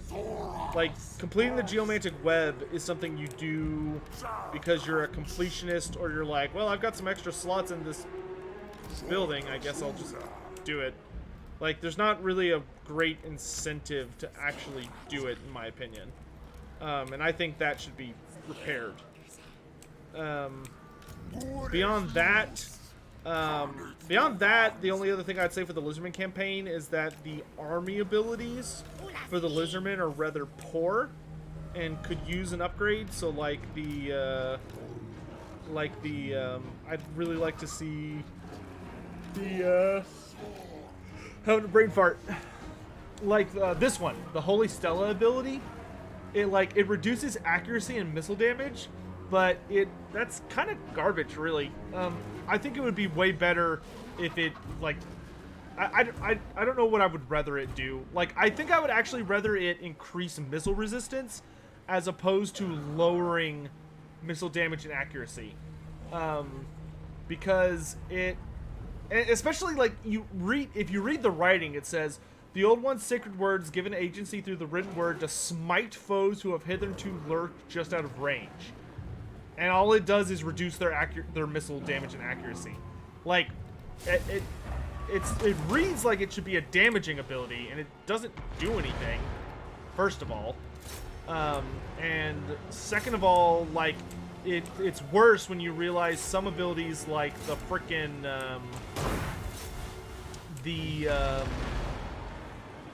Mists of Zlonhapek, which to get, you have to build a tier 4 building, tier 4 structure to get access to. It's literally just a slightly better version of the Holy Stella ability, and I hate it. I hate it! Chameleon skinks are in Blood Bowl? Yes, now they are. They weren't originally, but they got added in this most recent edition.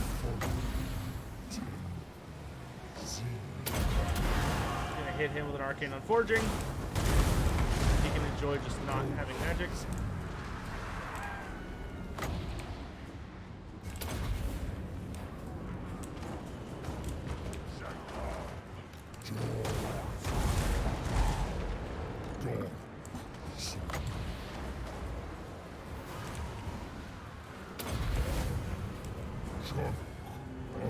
Anyone here knowledgeable on 40k? I know bits and pieces about it. I wouldn't call myself super knowledgeable, but I know a surprising amount. I think but I mean, Foul's not here right now. I think Foul's in class, but Foul is kind of our resident 40k nerd. He's one of the mods. That being said, I mean, you can always check out videos from like Italian Spartacus. He's pretty respectable when it comes to 40k lore. I have met fans of his in real life, which, like, surprised me. Not that, like, he doesn't deserve them or anything. It was just like, oh, okay. Oh, I didn't see the warp lightning cannon there. Whoops. I have yet to meet any Sotek fans in real life. Unfortunately. Sad face.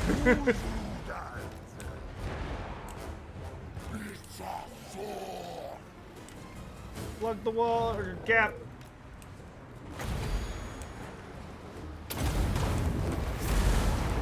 Come and get it, you rat bastards.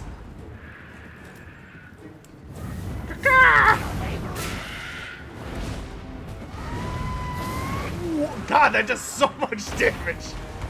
That spell would be so good in multiplayer if it would just, like, not take 6 million years to go off. What are my thoughts on Games Workshop and Marvel's collaboration? I'm very excited, but I'm gonna wait to see where it goes before I give any, like, dramatic opinions. Because it could literally mean a lot of things or absolutely nothing. So.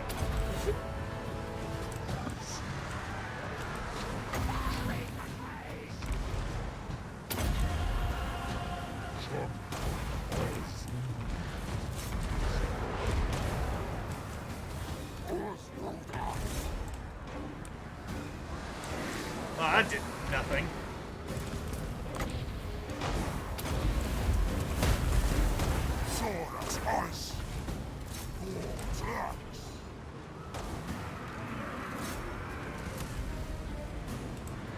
Games Workshop have released comics before, they never lasted long. I actually own those comics.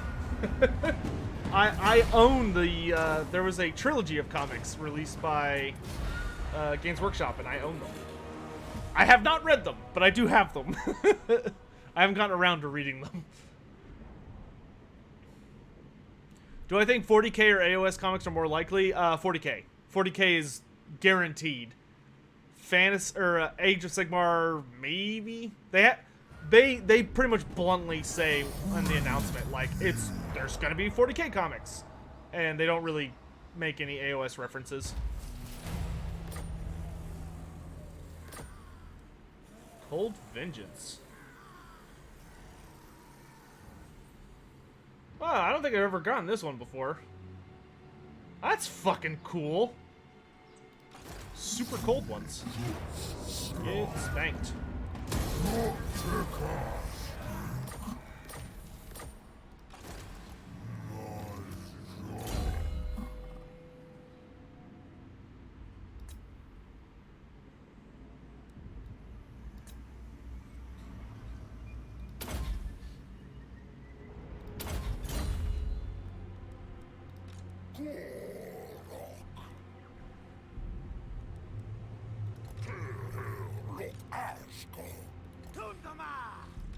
Alright, let's get set up, nerds.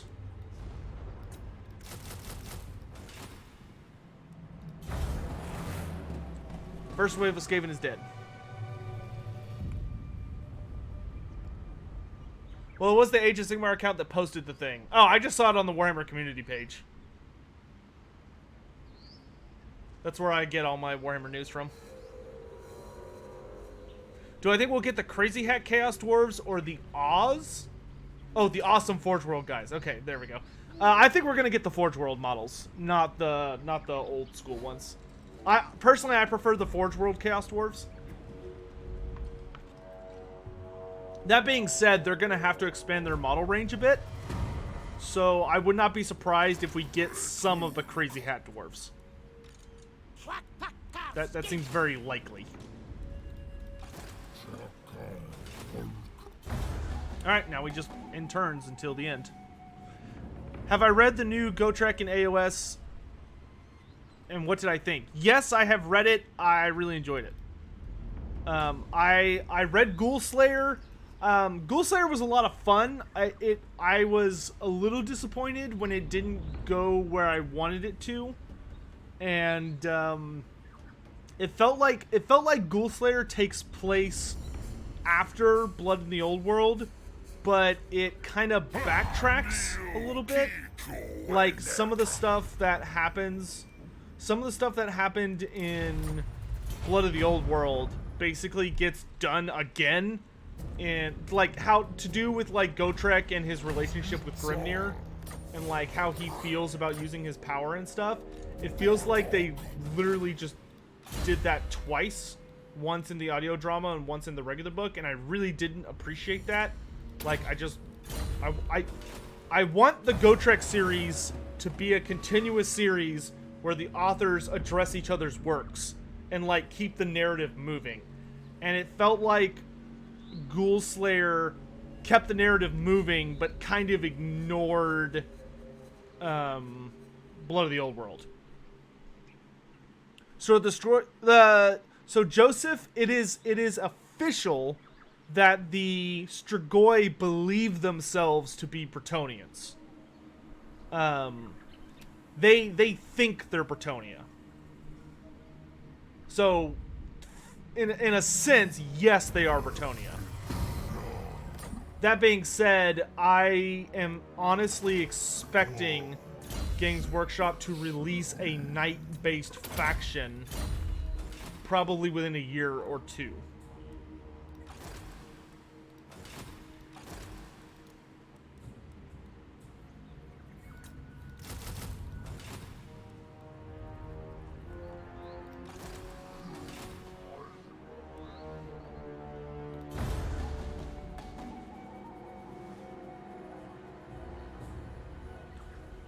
Wait, what? Bretonnia mentioned in AoS? Well, not in a good way.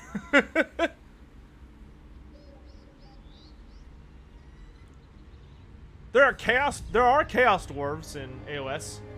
The Legion of Asgore. They're called Zar Dwarden now.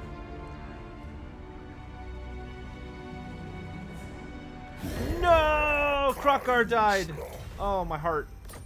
My heart.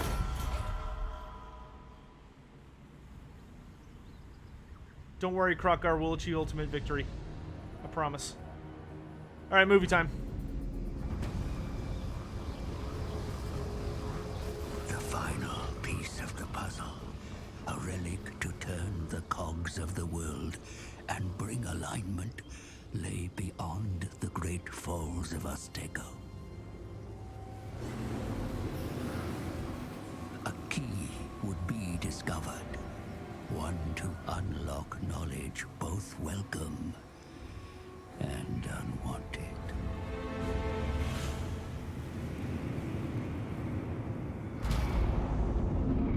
The fabric of reality was torn. From the realm of ruin, the Skaven's horned god mocked its prey and revealed his plan. The celestial event that weakened the Vortex was of Skaven design.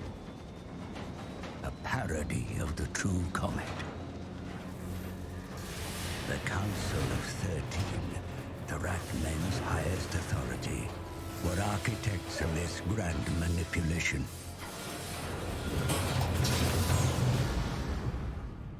Its task complete and fuel expended, the rocket fell back to the surface.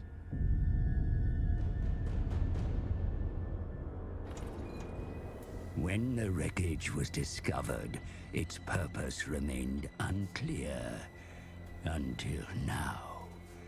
It was the catalyst to weaken the Vortex and goad the other races into action. They knew the reptiles would seek to bolster the failing Vortex, but they were ready.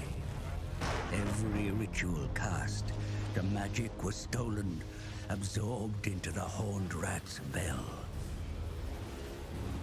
Now soaked in ritual power, the bell will be moved to Ulthuan's heart. If it tolls 13 times, the Horned God shall emerge from the Vortex, the world doomed.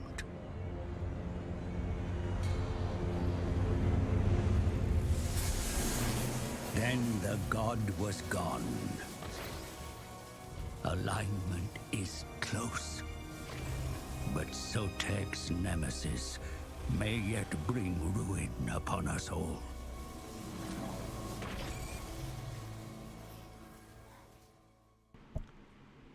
I love Targrax just like Seek to bring their terror. Targrax just like bitch slapping rat swarms in the background is so fucking funny to me during that part. If you turn the volume really high up, every couple seconds you hear Targrax, which is the Kroxigor, just like wailing on Skaven. I always find that really funny.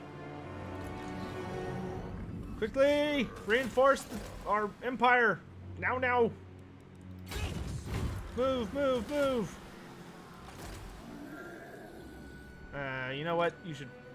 fuck it. I probably should have kept him there, but that's okay. Everybody move!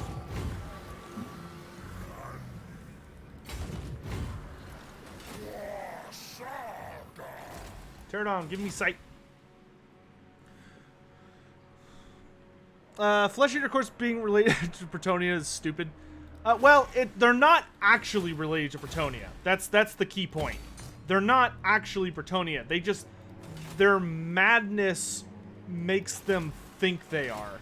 But, like, none of their tactics or any of that other stuff is based on Bretonnia. Like, they don't use night tactics or any of that crap. They just... They have a really warped form of reality. It's actually really, really well represented in Ghoulslayer. If you read Ghoulslayer, which is the newest Gotrek and Felix book, there's a couple of chapters from a Ghoul King's perspective, and they do a really good job showing how his madness interprets the world around him.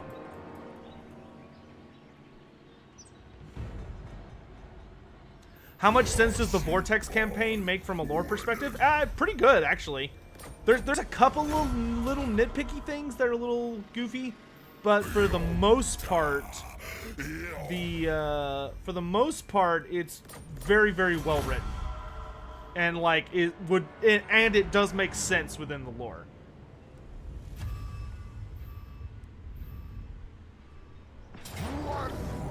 It's like some minor parts of it are a stretch, but for the most part, it's pretty good. Do I like the console games like Dark Souls or other games? Yeah. I don't. The only console I own is a Switch, which I got fairly recently. So I play all my games on PC, with very rare exception. Why am I not in the current Wild Hogs League? Because I didn't sign up in time. It's fine. I was happy to take a break from it. Last season was kind of rough. But I didn't mean to take a break from it. I just didn't sign up in time, and it closed. Okay, we're gonna put this dude right here so I can open the gate and just start blasting.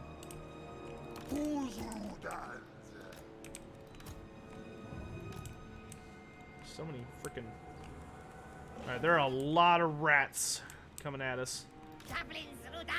Put some skinks over here. There we go. Temple guard on the walls. At least on this side, just because it's going to be very busy on this side.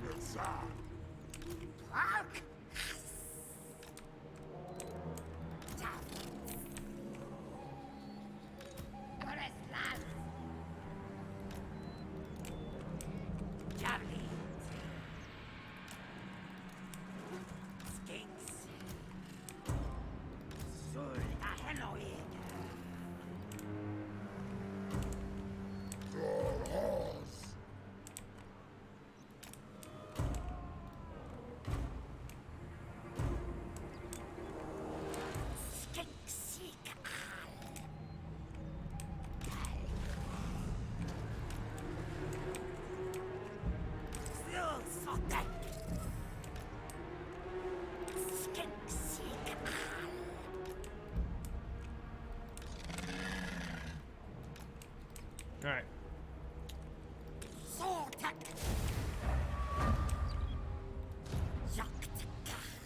Come on, open the door.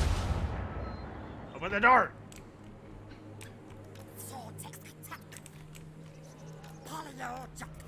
There we go.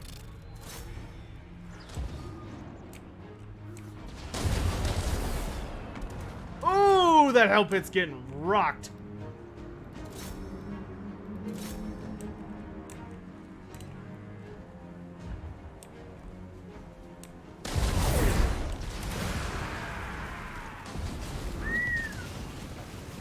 Get fucked.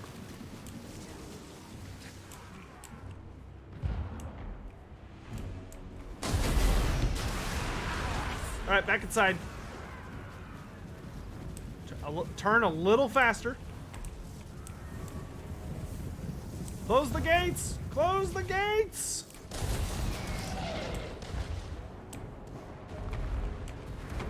Alright, let's take out those warp lightning cannons.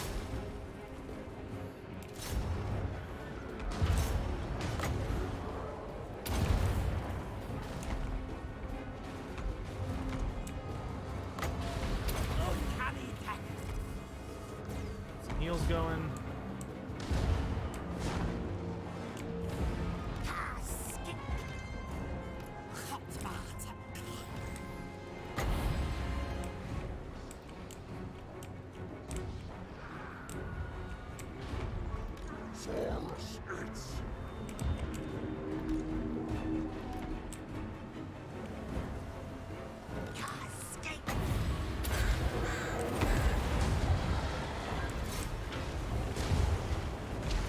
Oh no, we lost a tower.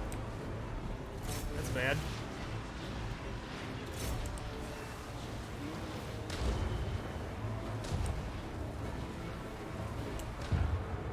Temple guard, pull back.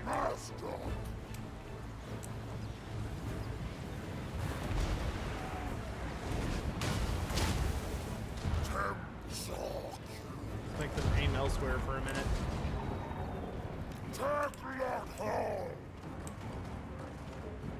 Okay, that warp lightning cannon sets down. Look at that doom wheel.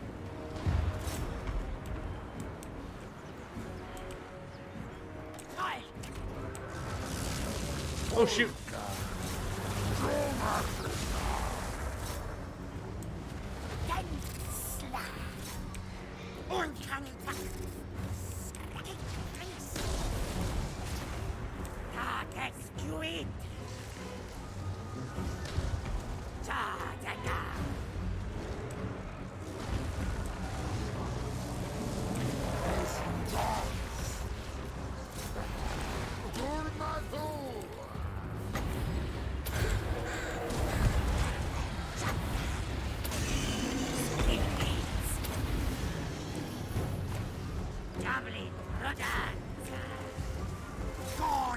Get rid of this caster.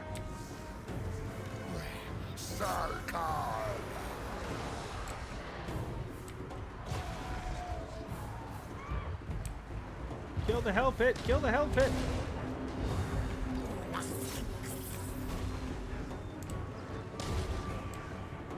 Of the 12 named and mentioned Lisbon characters, 3 have decent chances of getting in. Chakax, Okiol, and Teto Echo, and 4 could be up for debate. Inksy, Uitzi, Itsy Bitsy, Tinslotty, and Tisqual. What do I think about this? I think Teto Echo stands a very good chance of getting in. I'm rather dubious about any of the other ones. I could see some of them maybe getting in as like characters for a specific like as like a hero or something like that. You know what? Let's actually send y'all back to defend the center. The center.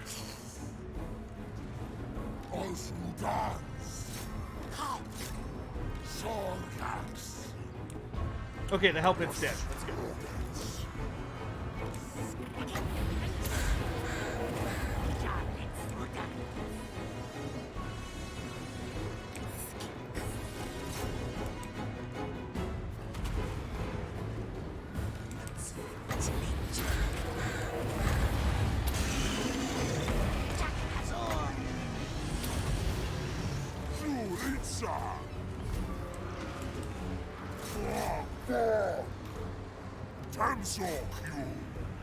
Hold them back, lads. What was the AoS event from the weekend? So basically, I got to play. I thought it was a tournament. Turns out it was not a tournament, so I did not prepare my army correctly for it. But I went and played in a really big free-for-all. So it was a free-for-all event where everyone's allies were determined by like your allegiance. So like I got to be allies with all the death players, all the chaos players were allied, all the order players were allied, etc. And anyone who was not part of your allegiance was an enemy. So everybody else was your enemy, and it was like a super big clusterfuck, but it was a ton of fun. I had a blast. First time I've actually played the modern edition of Age of Sigmar, and I had a very, very good time.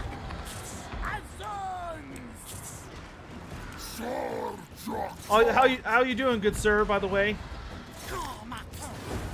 Any word on the, has the Gotrek model been picked up?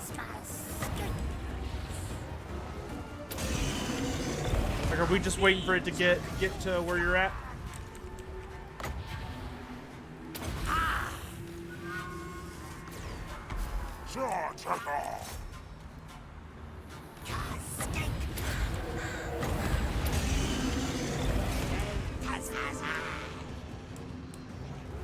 What do I think of Age of Sigmar's endless spells? Some of them are really gimmicky and bad. Most of them are pretty interesting.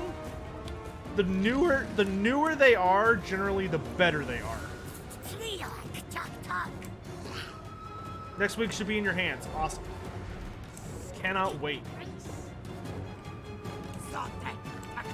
By the way, if any of y'all are interested in getting involved in the hobby and you want to learn how to paint, or alternatively, if you're wanting to hire someone to paint your army or certain models for you, then Armando here in chat is the best person I could recommend for the job.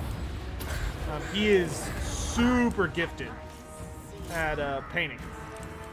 And you can just go watch his Twitch channel if you want to just like learn tips or just watch someone paint to get ideas. It's a really useful tool. Oh, we won. Awesome. Activate the towers.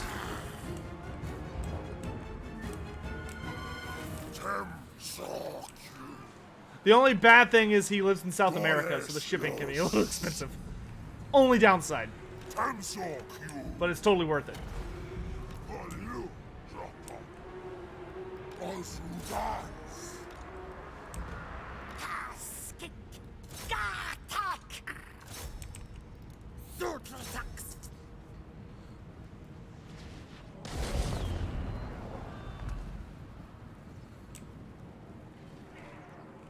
Sometimes it comes with free powder.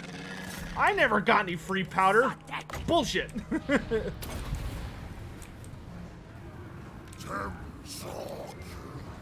I've been cheated.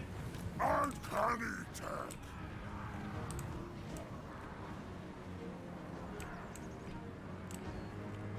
want these towers active. Skinks, go, go, go.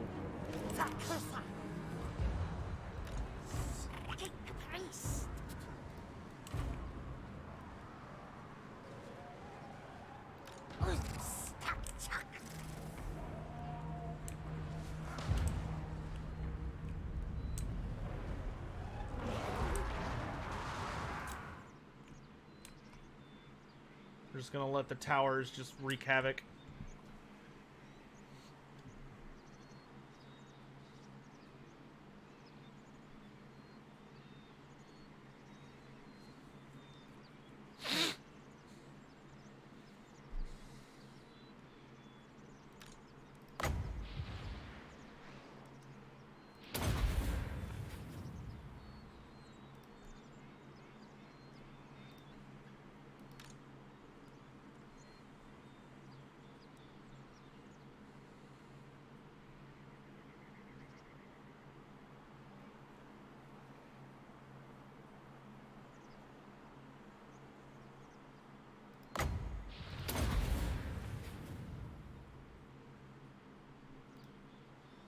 I love that the Rev Crystal actually resurrects models. So nice.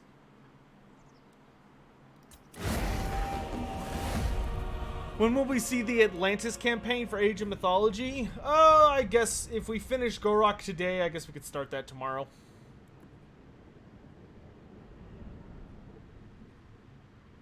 I think I downloaded on this PC. I'll have to double check. Alright, first, we did a real good job whipping the scale. Oh my god. No, there's more of them! How do Norskins prevent Skaven from conquering their territory? They go into Berserker rages and they scare the shit out of Skaven. Yet, Skaven really do not like loud Berserker factions because that's kind of their ultimate weakness. People who just like wade into combat and don't give a shit how hurt they get. They just like fight to the death. That is like the worst nightmare for Skaven. And that's literally all Norska is.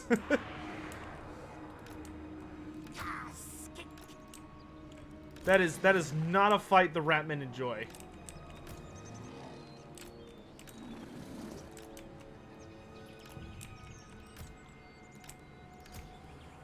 That's why Skaven genuinely do not like fighting orcs, beastmen, or chaos. They are notably afraid of those factions. Alright, well, he's definitely going to be coming through the gates, so we're just going to set up where we can.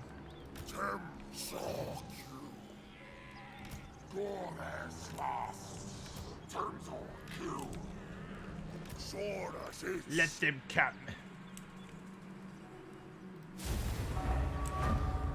Do I have a playlist of the Blood Bowl 2 season start to finish the Lizardman team? I don't know. Maybe? I think so, but I'm not sure.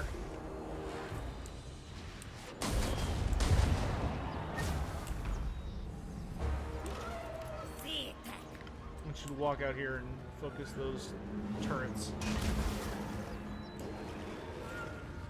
Vortex.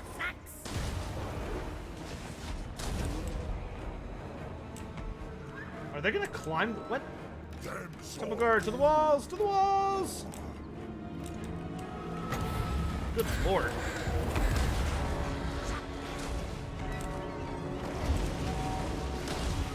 Not sure how that only hit that one unit, but okay.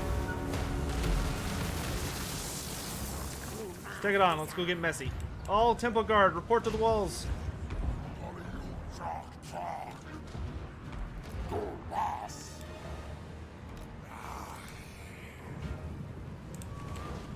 Proxigors, with me! Uncanny Jack.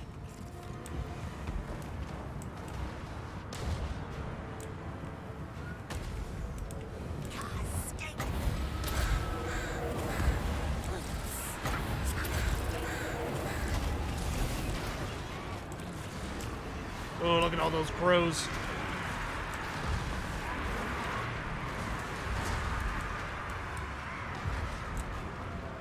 Oh, I've got like a bunch of shit in here. Come on, guys.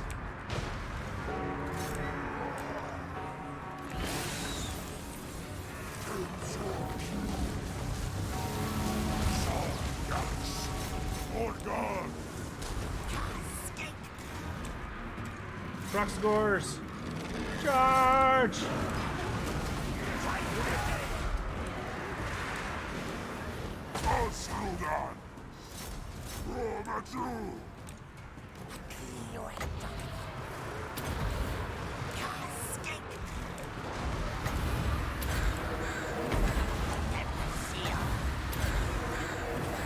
More crows! More crows!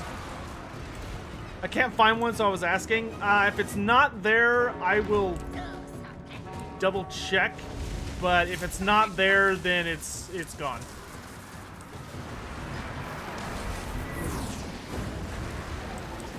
Unfortunately, because the PC that I played that series on is like completely kaput.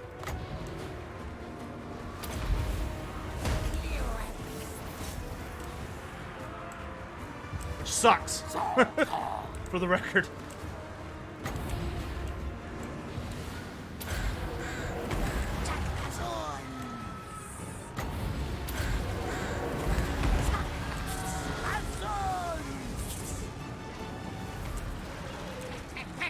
Good job, you big goof.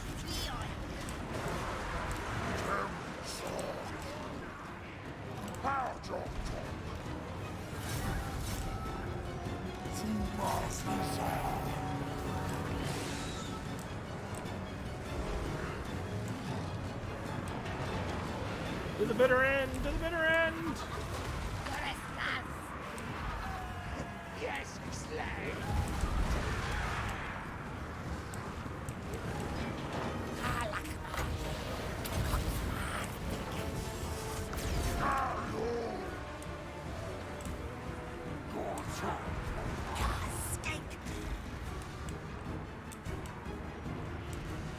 Let me get this sticking on there.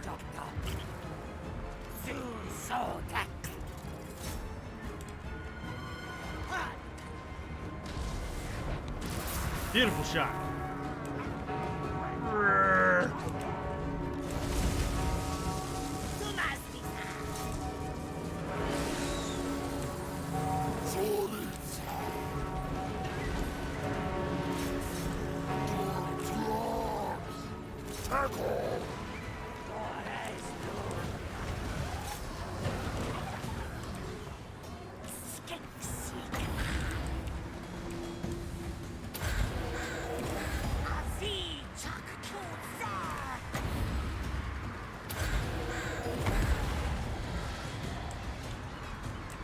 Remember the Blood Bowl game where Nakai killed all those Skaven? Unfortunately not. My memory's pretty bad when it comes to little moments like that, but I'm sure it was glorious.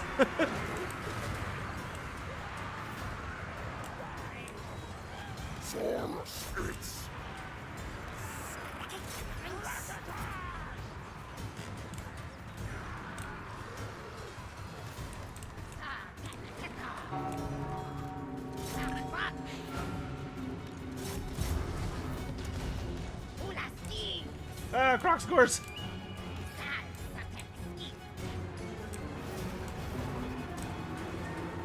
Kill him! Kill him!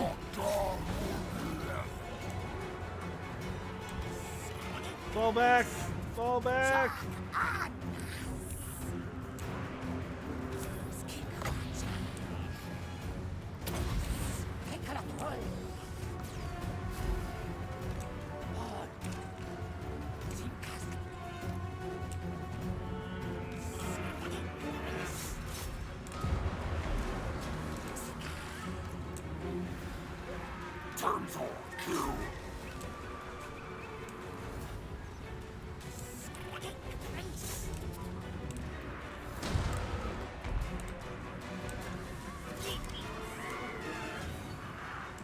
Let's see.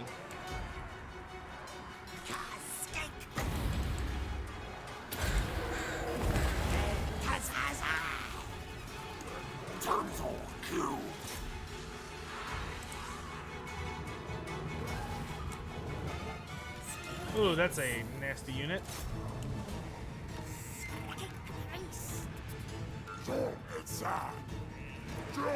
Prepare to be charged.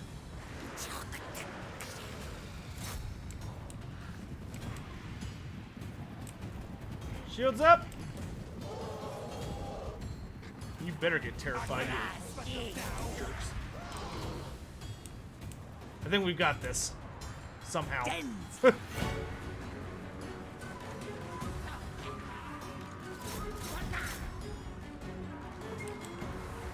Push them back! Push them back! As long as I can keep resurrecting Temple Guard, I think we're fine.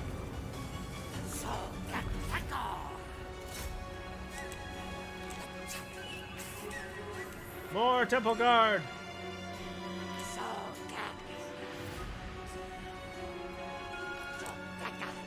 I'm out of ammo. Shit.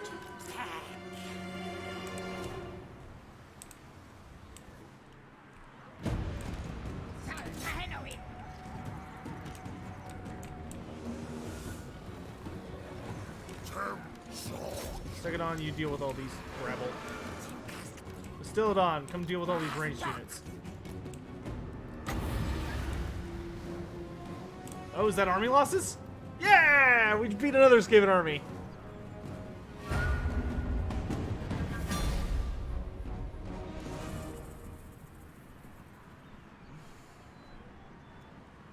Jesus, they made it hard on us, I'll give them that much. Activate the towers!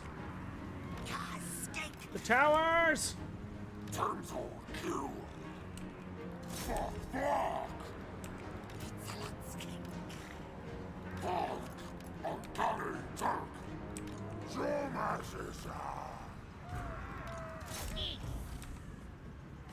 Alright, Raw Cauliflower, have a good one, man.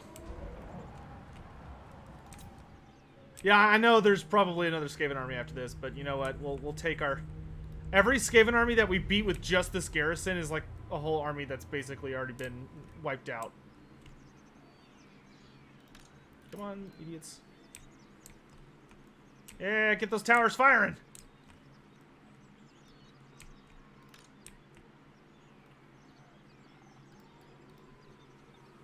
Pew pew, pew pew, pew pew.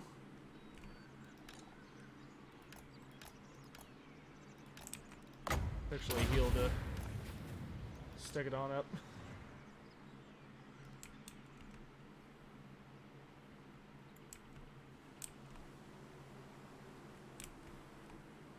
Throw javelins at this one poor rat.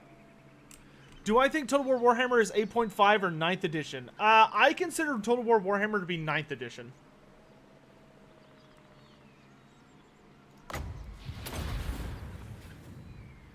I do.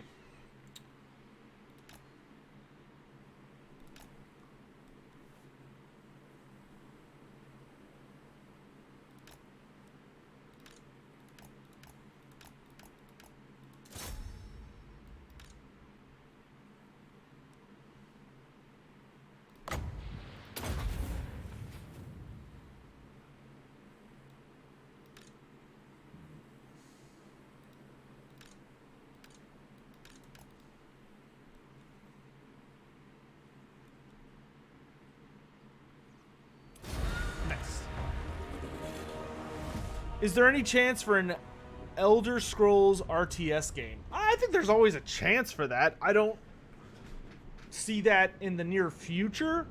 Someone would have to pick it up. I don't know what studio would do that. I don't think Total War would pick that up. I think Total War is probably locked into Games Workshop IPs for a while. Toxlon survived! Somehow. Yeah, sure, we'll mount the expedition. Oh, I've got Super Temple Guard now. Nice. They did it! The mad bastards did it! Okay, you head back to the monument. Actually, let's just kill this nerd.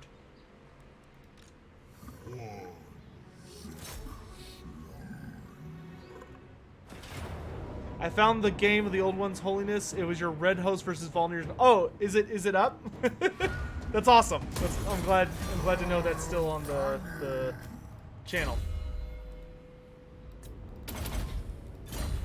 Oh yeah, I remember that game. Yeah, that was the game where Volnir had won by, or we should have drawn. Like he should have not lost by all good measures, and then I got that bullshit luck right at the end that let me score. That was super funny. I remember that.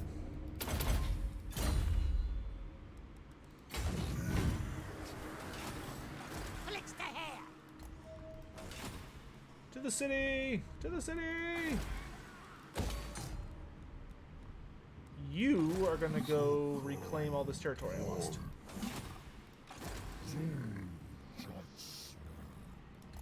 Everyone else is gonna head north.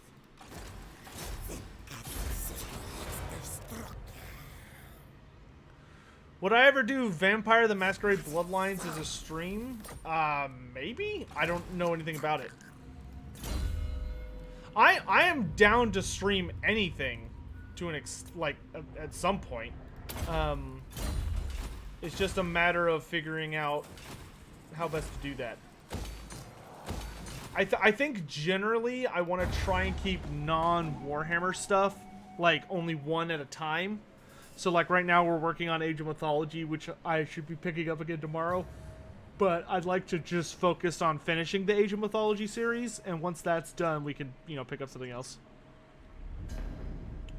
It'd be a little weird. But once we're done with Age of Mythology, we'll decide where to go from there.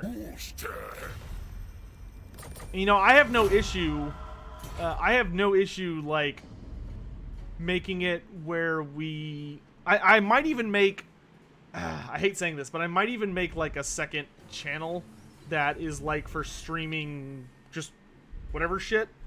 Get fucked. That way it doesn't hurt this channel, but I don't know, I'm kind of on the fence about that. I'm just gonna let the city fall at this point. Well, actually, that's not that mean of an opponent. Fuck it. Let's fight him one more time. Will I ever stream a lewd anime dating simulator? No. No honey pop for me. When's the next episode of Who Would Win? Probably not for a bit. Like soon-ish, but not for a bit.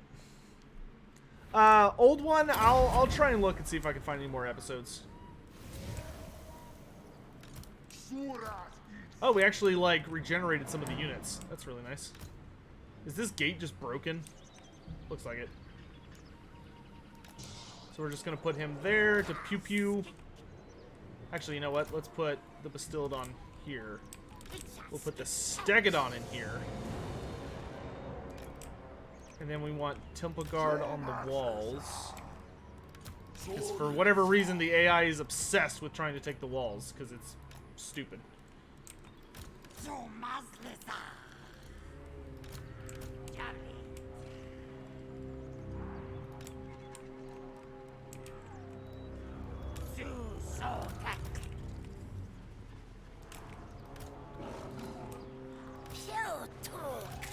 We'll leave the Croc scores in reserve. Alright. Towers! Fire! Okay, we want to take out those plate clock catapults ASAP. And the death globes would be another good target. Question: Do I have any specific unit faction rule change that I want to happen in Blood Bowl? Specifically, no. I'm really interested to see how Blood Bowl has changed, because Blood Bowl is like completely different now. Because Games Workshop has changed a lot about it. Oh, now he's coming in this way? Of course.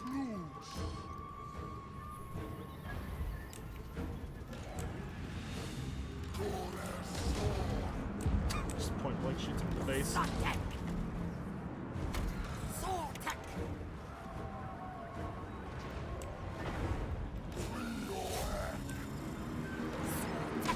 Oh, the Bastillodon's gonna get deleted.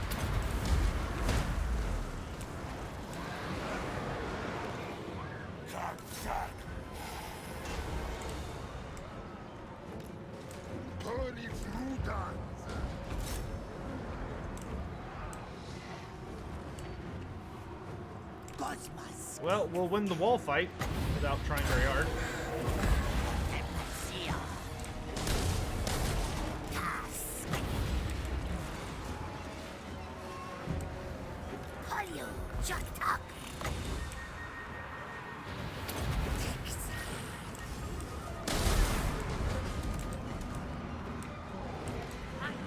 Prepare to receive visitors.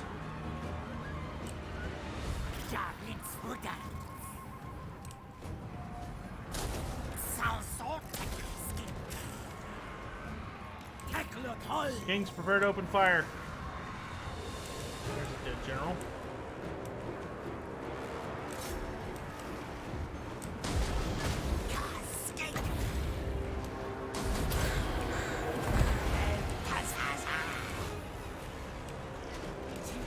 Where's the other priest? Oh, they're both in here. You, get out. Shit.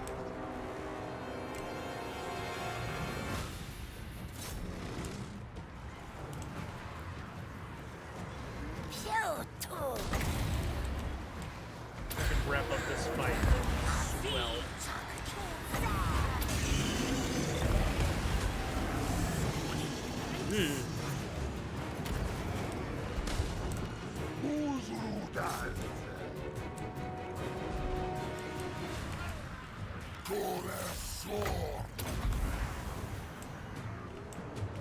I don't think we're going to be holding out too much longer here, unfortunately.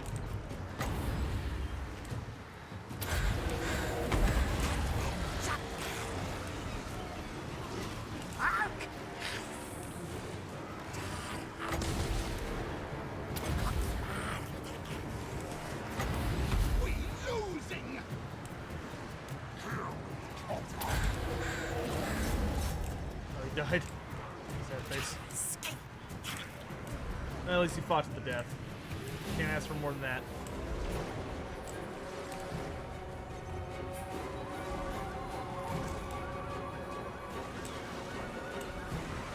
Fight to the death! To the death!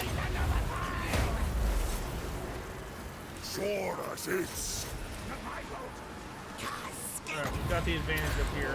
We'll start falling back.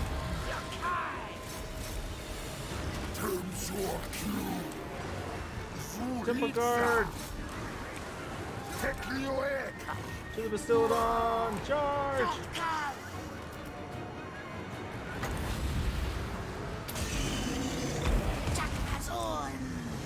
If we could kill the Warlord, that would be very nice.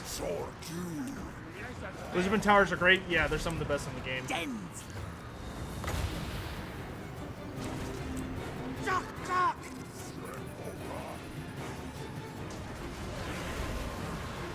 Oh, my Temple Guard are unbreakable. That's nice.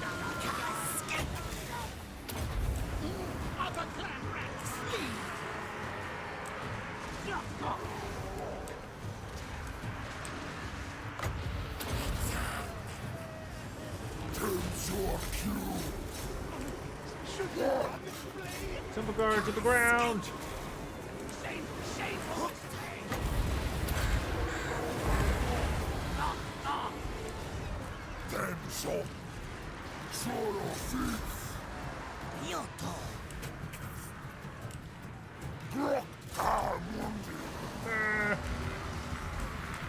We're gonna lose control of the city, but we're gonna take a bunch of rats with us.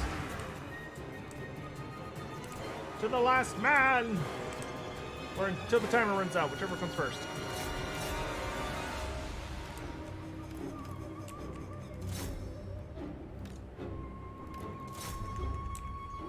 Those death runners? Oh yeah, if we could wipe them out, that'd be really nice.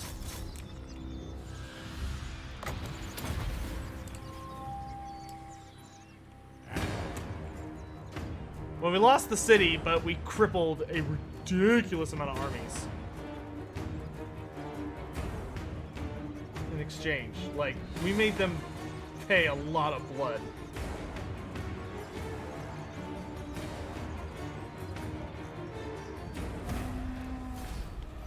Any interest in the KFC dating sim? No. No, not particularly. Oh, Tyrell, you poor bastard.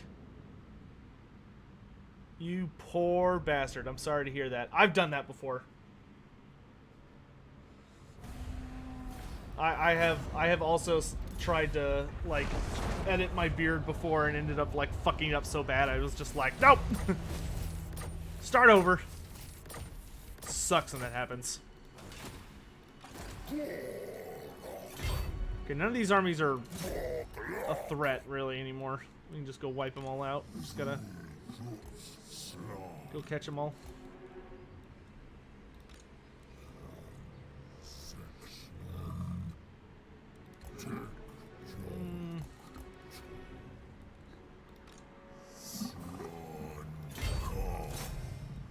Chances of an ancient Razor Dawn? Probably absolutely zero. If they were gonna do an ancient Razor Dawn, they would have already done it. I don't want to think.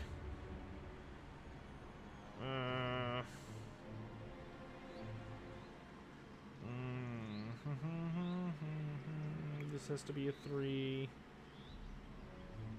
It has to be yellow 3. I think. No, not necessarily. This is a 3. No, I mean this is a 2. If this is a 2. And this is a 2. If this is a 2, this can't be a 2, so it has to be a 4. But as for the color, too lazy. Okay. Too lazy, I don't care.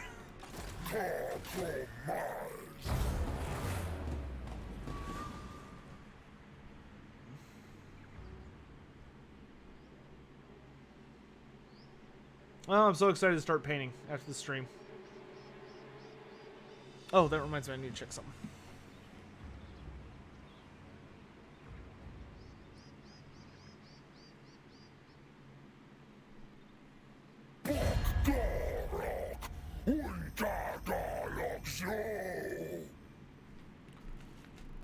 Military alliance with Cetra? Why not? Let's become the most terrifying empire on Earth.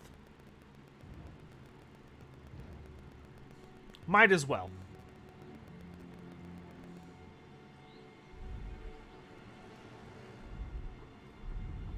Oh, I failed because I guessed I was getting... I didn't want to think. Oh no, an ambush. Whatever will I do?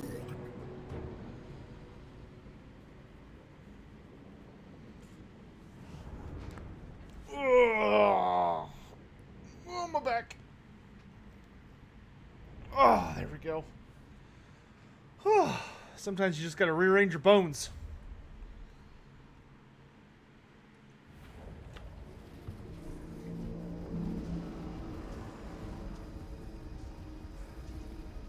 Welcome back, Hugh. In your opinion, could a demon with massive following ever usurp a dark god? Theoretically, if a demon was... theoretically, a demon could basically become powerful enough to take over as the dominant part of a god.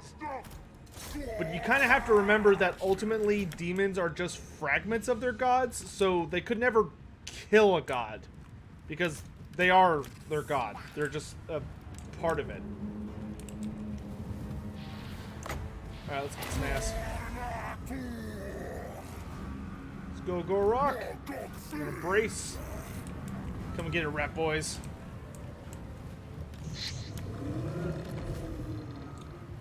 Form a line! Form a line!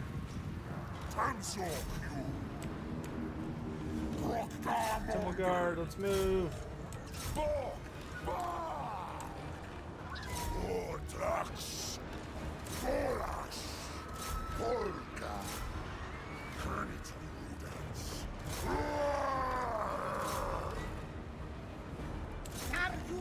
Enemy general's dead. Got Goroked. I'll deal with this bullshit.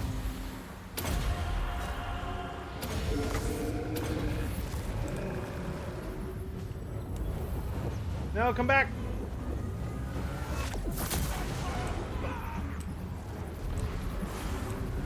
Come in, skinks. Deal with them.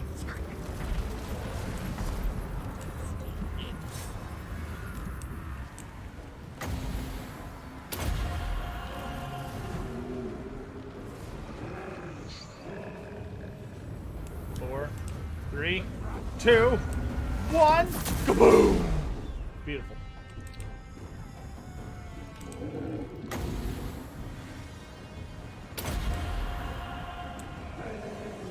I ain't got that kind of bad.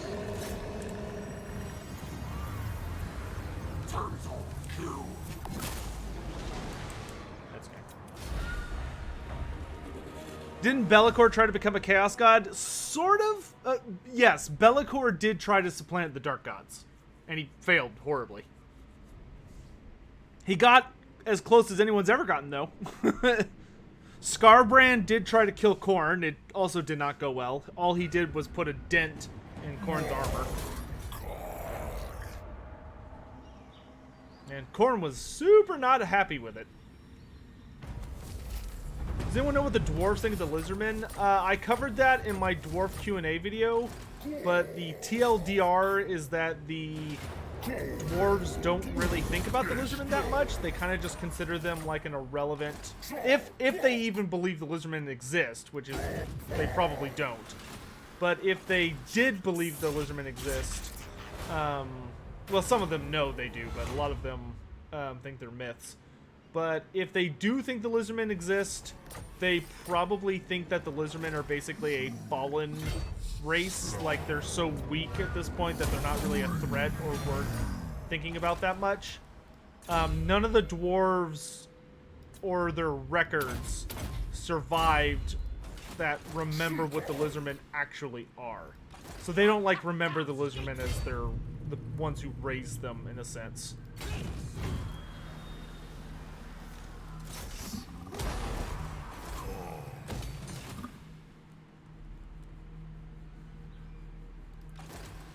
They don't remember any of those parties.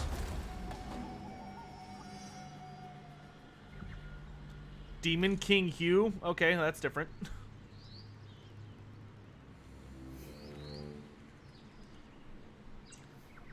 Undertaker, yeah, that does sound like what I would identify as a monster.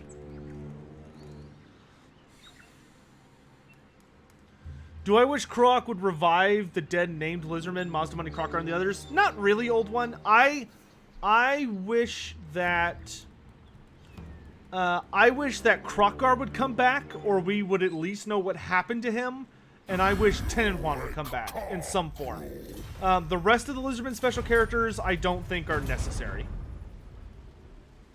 I'd also like to see Oxyodal's model be brought back as just like a generic character model, like as the new Skink Chief model. I don't know why they got rid of all the Skink Chiefs for the Seraphon. I thought that was kind of dumb.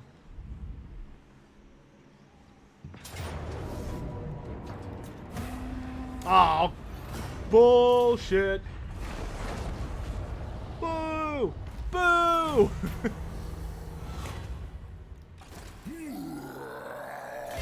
Gorok, kick his ass!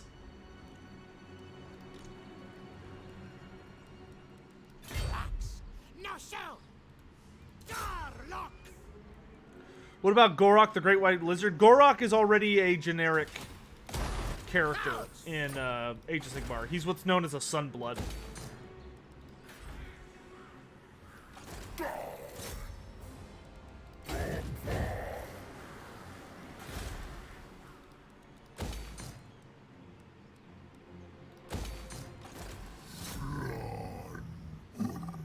Dragon Quest creatures, kids game. Well, I mean, that's how I feel about Pokemon, to be totally frank. Like, I don't know if you guys ever have, but if you go and just, like, casually read some of the entries in the Pokedex, some of the Pokemon are, like, super fucked up. Like, Driftloon? Driftloon is literally evil. It's a balloon that, like, casually captures kids and, like, takes them into hell to, like, feed on their souls or something along those lines. Like, it is obnoxious.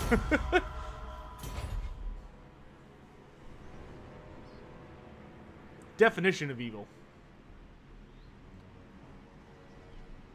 Yeah, most of the ghost Pokemon are super nasty.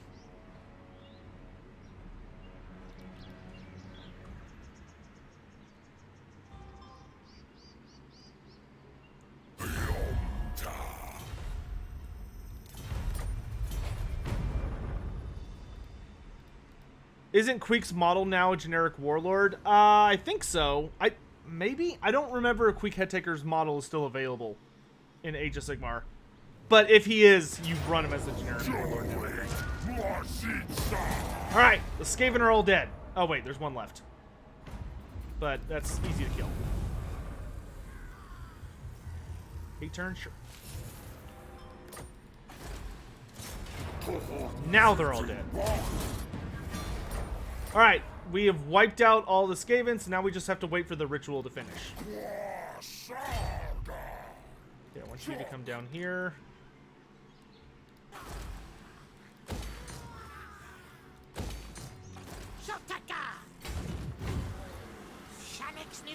And I need another source unit. Guess I'll get an extra.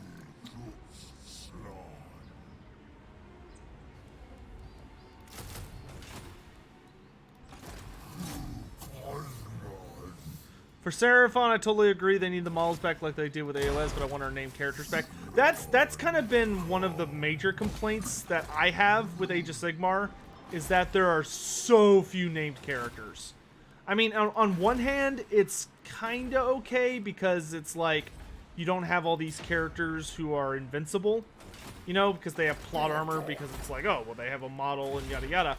But I've been pretty disappointed by the lack of special characters. Like, I feel like every faction should at least have one. But right now, it's like every race has one. And it's pretty dumb. Like, if you're someone that just wants to play, like, generic humans... Wait, didn't Queek die at the end times? Why is there a model for Age of Sigmar? So, Lisa, you have to remember that just because characters had a model doesn't mean... So, basically what Age of Sigmar did is when they went through the model range, most of the special characters went from being like, oh, this is Queek's model, to them basically changing the rules where they're like, okay, if you own Queek's model, you can use it, but it's now just a generic warlord. So you can't play as Queek in Age of Sigmar, but if you own Queek's model, you can use it to represent a generic character. That way you don't just have a model that's completely useless. It's basically the whole thing. Because generally, people really don't like when they can't, like, use their favorite models. Or models that they spent a lot of money on. Because, you know, it sucks.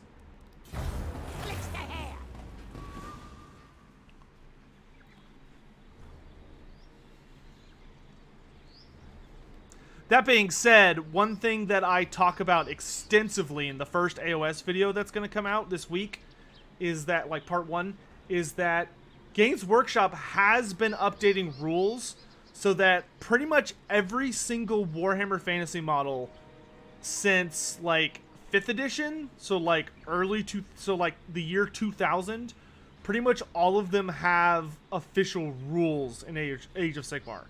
Like, whatever models you own, you can play with them in Age of Sigmar, and they have competitive rules. You just gotta, like, know what to Google. But Games Workshop even, like, keeps them updated. Like, they updated all of the Warhammer Fantasy models in 2017.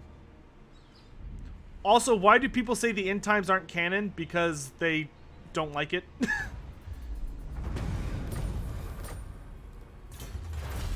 I mean, it's also pretty messy.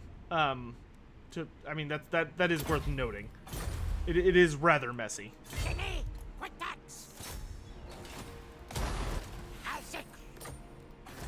So, like, parts of it you can basically ignore because Games Workshop ignored it. But for the most, whenever people say that, generally what they mean is that they don't like it.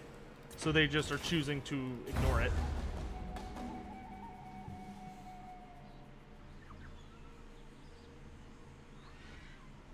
Old One, they have that. That's actually a thing. So whenever you collect an army, whenever you collect their army book, a lot of armies, a lot of the factions in Age of Sigmar have what are called battalions, and battalions are basically like, oh, okay, if you take this unit, this unit, and this unit, and it's led by these characters, then you can count them as this kind of special formation. But some of them get more specific, and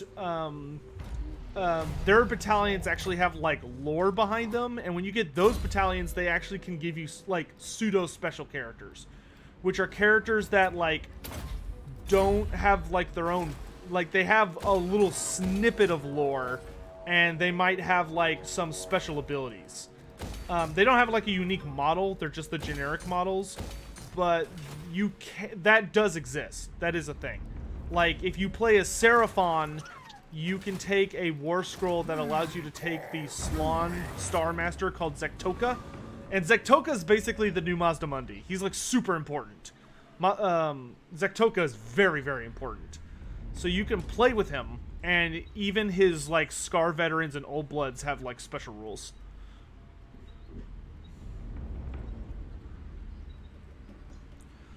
Their sculpting models prevent you from customizing them.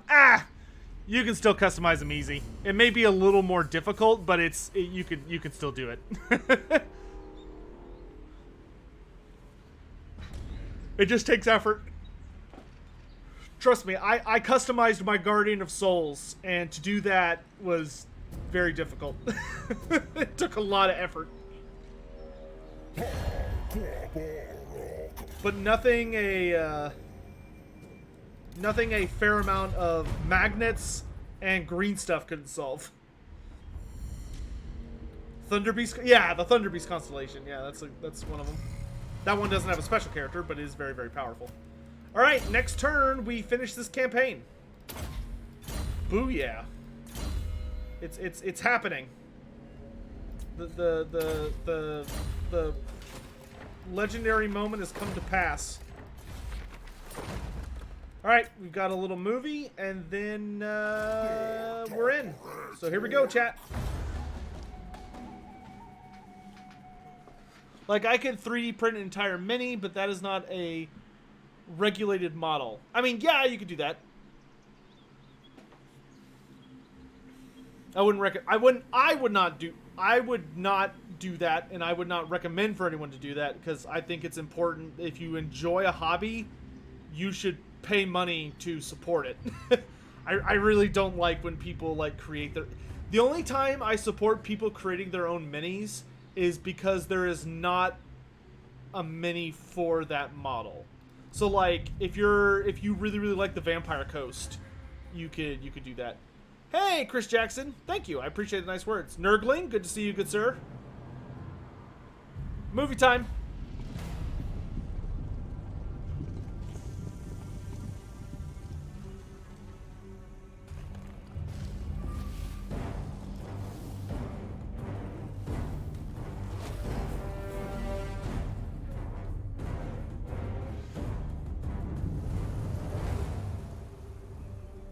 The great warding is restored. Energy flows unhindered through the geomantic web.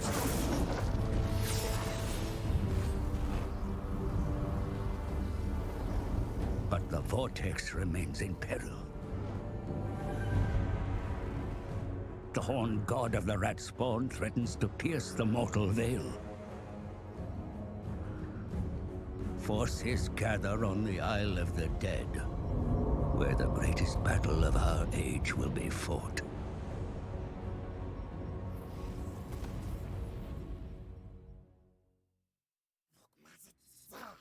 The treacherous Gracie Skaven assemble at the eye of the Vortex, my lord. Their bid to summon the Horned Rat must fail. All right. Attack and gain control of the Vortex. It is... Alright, this is the end of the campaign, guys. Do I think the new models are over-designed? No, Hamad. I fucking love the Age of Sigmar models. I think they are gorgeous. I love them. And they're relatively easy to paint, because they're large but detailed. Who did the old ones fuck over more, the Lizardmen, or the Necrons, or the Lizardmen? Well, the Necrons fucked themselves over. I wouldn't really say that was the old ones' fault. But the old ones were trying to fuck the Necrons over while they were not trying to fuck over the Lizardmen, so I would say the Necrons definitely ended up on the wrong side of that deal. Alright, chat. Prepare your butts. Here we go. Final battle. We'll listen to Gorok's speech, and then we'll head into it.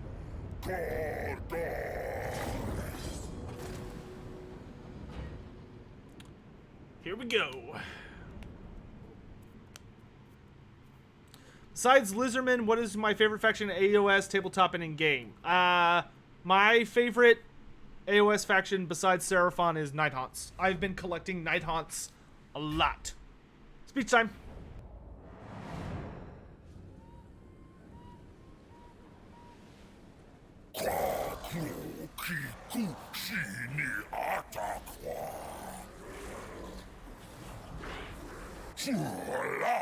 Nax Jakota Jok Sini At Aksa Mundi Sini Nu Iklan Darganisa Dartex Gorshak No Su Unkani Gorok Lix Quakayu Gores Joklan Osul Mositsa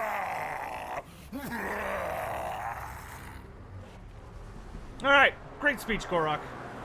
Let's fucking do this! Alright, Pterodons. Oh, you get to deploy. That's nice. I'm used to just, like, going in for some reason. Let's put y'all there. And then... Temple Guard, we're gonna march up this way with Croc. Saurus, you will go with Gorok, who's gonna go up this way. You got Pakopok will come around the back. Dread Sorin will come with us. We can win, just don't be dumb. I don't think it's possible to lose with this army, to be totally honest. Unless I did something super stupid. The Skaven have almost completed their summoning, my lord. One final chance remains to defeat them in battle and foil their scheme. Advance! Alright, let's do this.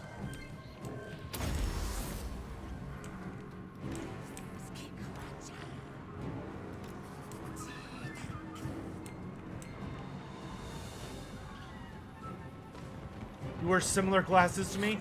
Congratulations.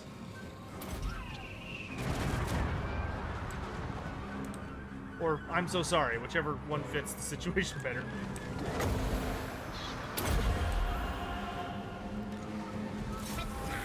Go eat it.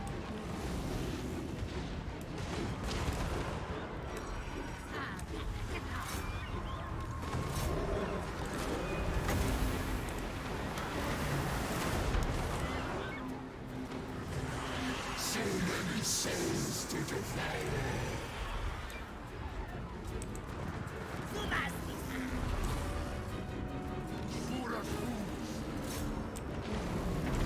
Kill the warlord.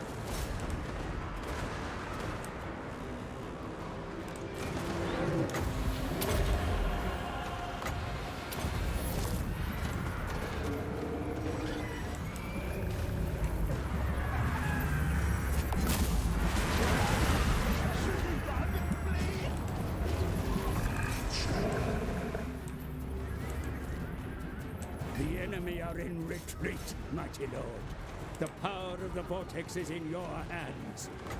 Use it wisely, for others who seek to control the Vortex converge upon your position. Alright, we got High Elves inbound. High Elves enter the field, my lord. Arrange your defenses, for the Sons of Altuan seek control of the Vortex in a desperate quest to stop their island from sinking beneath the waves.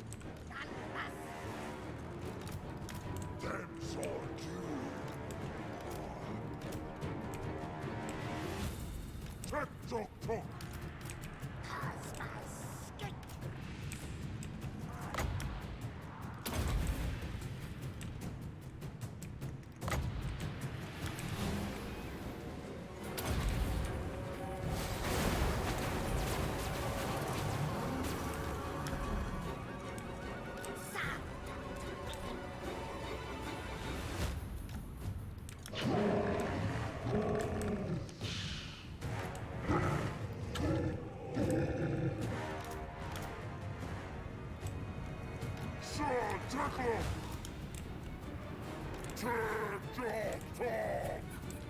Positions, nerds, positions.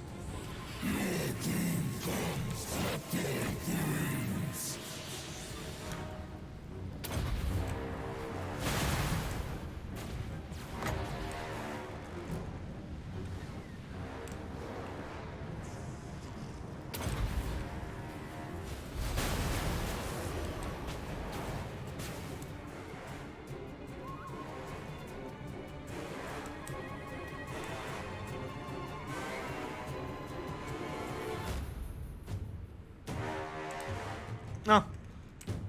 I appreciate that, old one.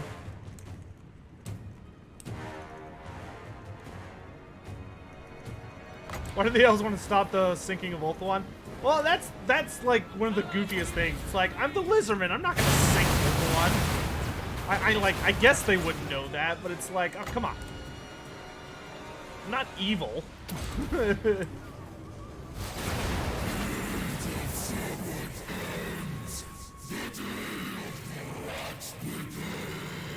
What's the Great Horn Rat saying in the final battle? He says a lot of random shit. It depends on what faction you're playing. So, like, he'll yell stuff like, the day the serpent is past, it's the age of the rat, or, like, so many souls for me to devour. Or, like, depending on what faction you're playing, he'll, like, taunt you by saying different shit. But for the most part, he's just, like, yelling random phrases over and over again.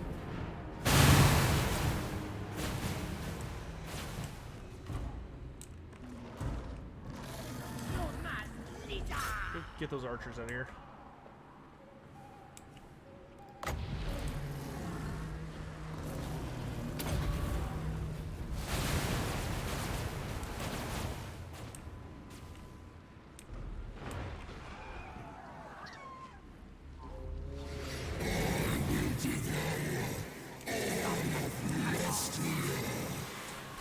There he goes. I'll devour all of Lustria, even though I'm totally not going to allow that, but, you know, he's got to talk to it. Oh, there's Tyrion.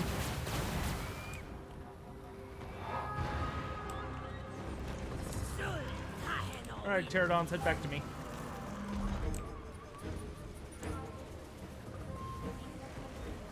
Let them come.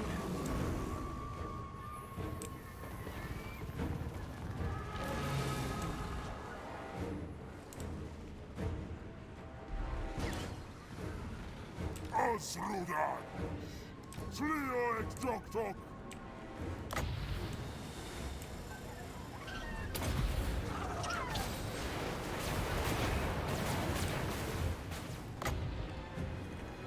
Hey, Phoenix Guard, catch.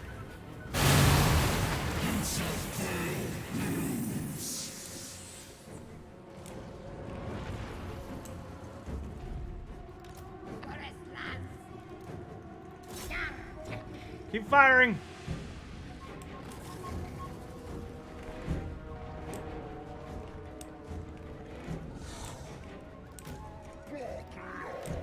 Chameleons, let's fall back to the flanks, please.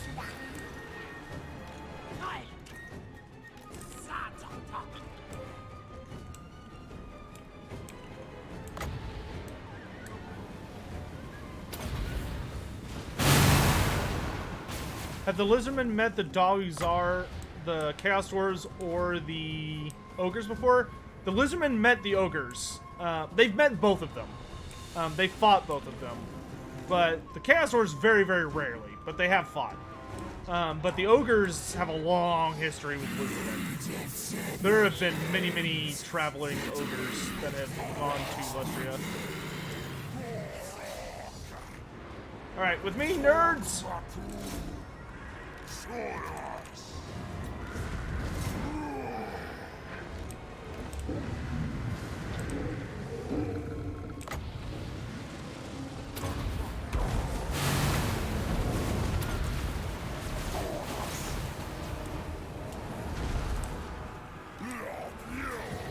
It's for charge defense! Come here, dragon.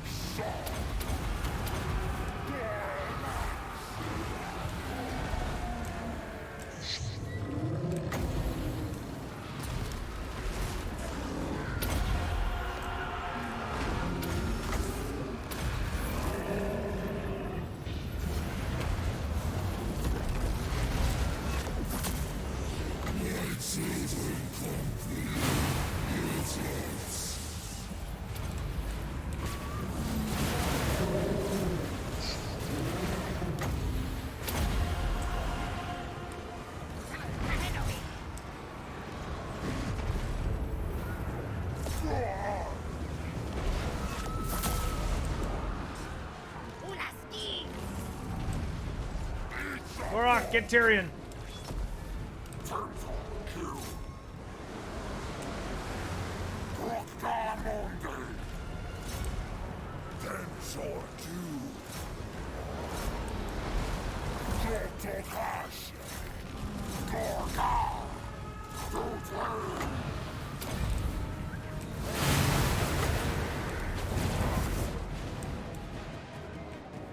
Dark Elves. Alright. Tyrion's been defeated.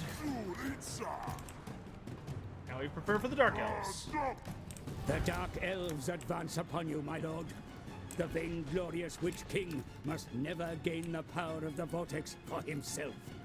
Draw up your defenses.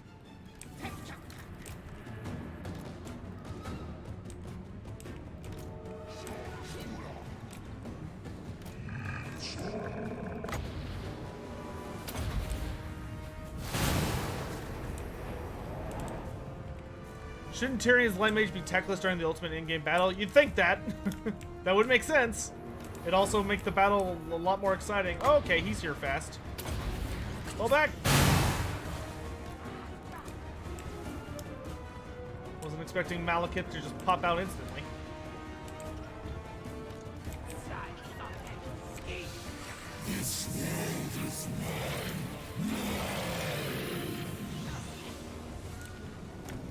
Dreadsorian to the front lines. Second on, shoot Malekith in the face.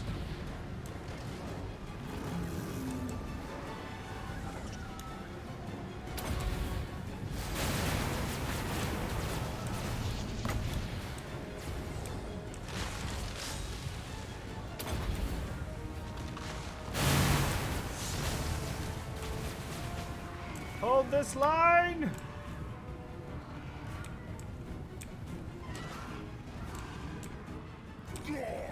Hurry up, Gorak. Put a little hustle on.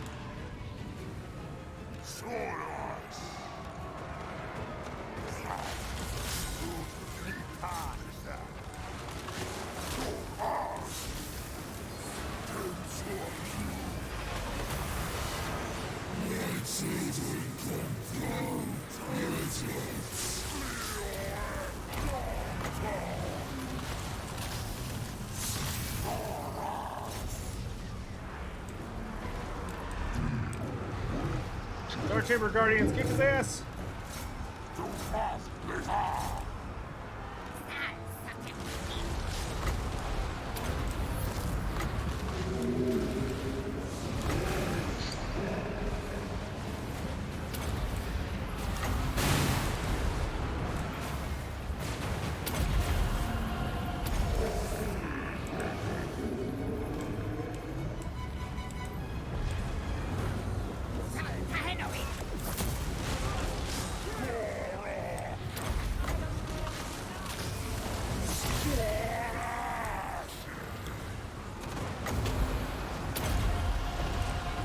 Get him, Lord Croc. Get him.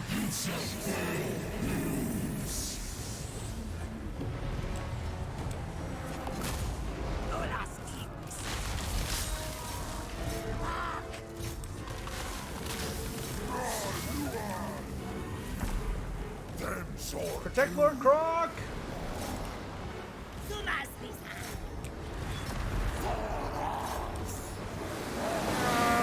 Swarm him.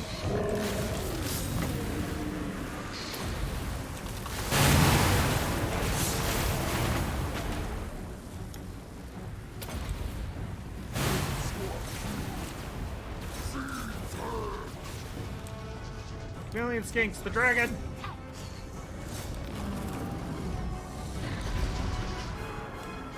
Alright, Malekith is broken. All that's left are the Skaven.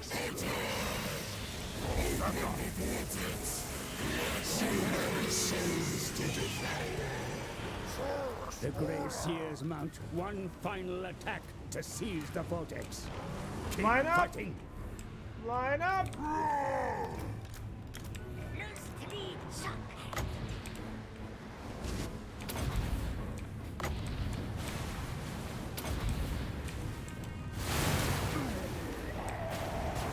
they come.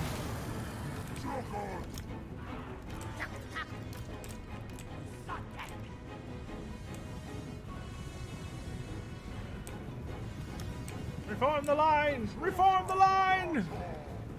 You look like a Tawi, mate. What kind of music do I listen to? I listen to a lot of really random shit, dude. I listen to a lot of soundtracks from like video games, or like movies and stuff like that.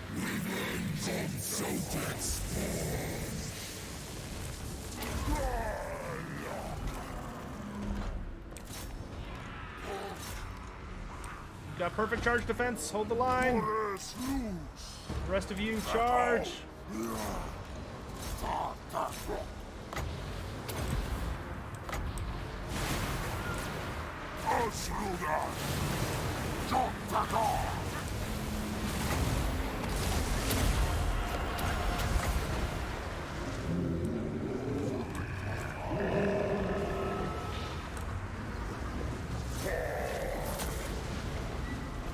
What? This is supposed to be led by a Gracier. It's led by a Warlock Engineer.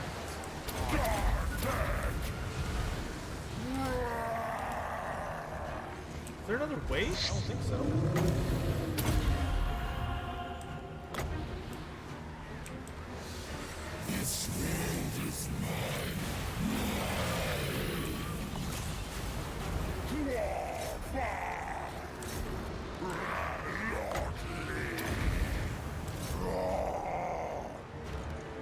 Or the bug. Probably a bug. The enemy are driven Yeah. off, my lord. The Vortex It's supposed to is be a yours. Gracier on a bell leading the army, but it's a freaking Warlock Engineer. Definitely seems like a bug. What you need are Nerdlings? Dude, I can't wait for Nerdlings. I'm going to be super upset. They better give us Nerdlings in Game 3. Alright, so let's enjoy the final cinematic, and we'll talk for a minute, and that'll be it.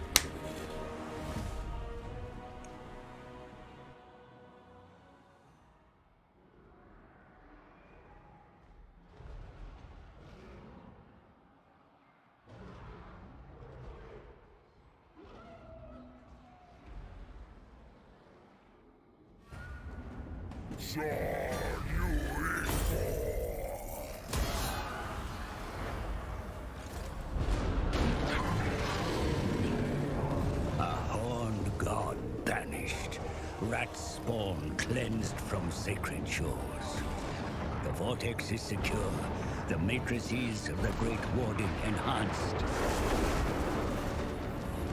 But the Vortex has new, cold-blooded owners.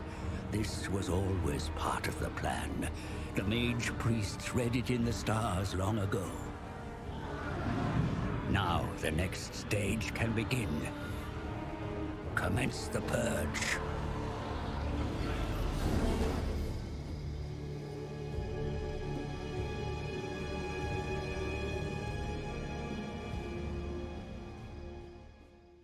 I do wish they had a better sense of finality to the to those videos. Victory! Alright guys, so we did it! We beat the Gorok campaign. It is over. Woo! So that was a bunch of fun. What does that purge mean? They mean to kill every race that is not part of the Great Plan. That's part of the Lizardmen's goal. So that means to kill all the elves not in Ulthuan, all of the humans outside of the old world, all of the dwarves outside of the old world, and basically make sure everyone behaves.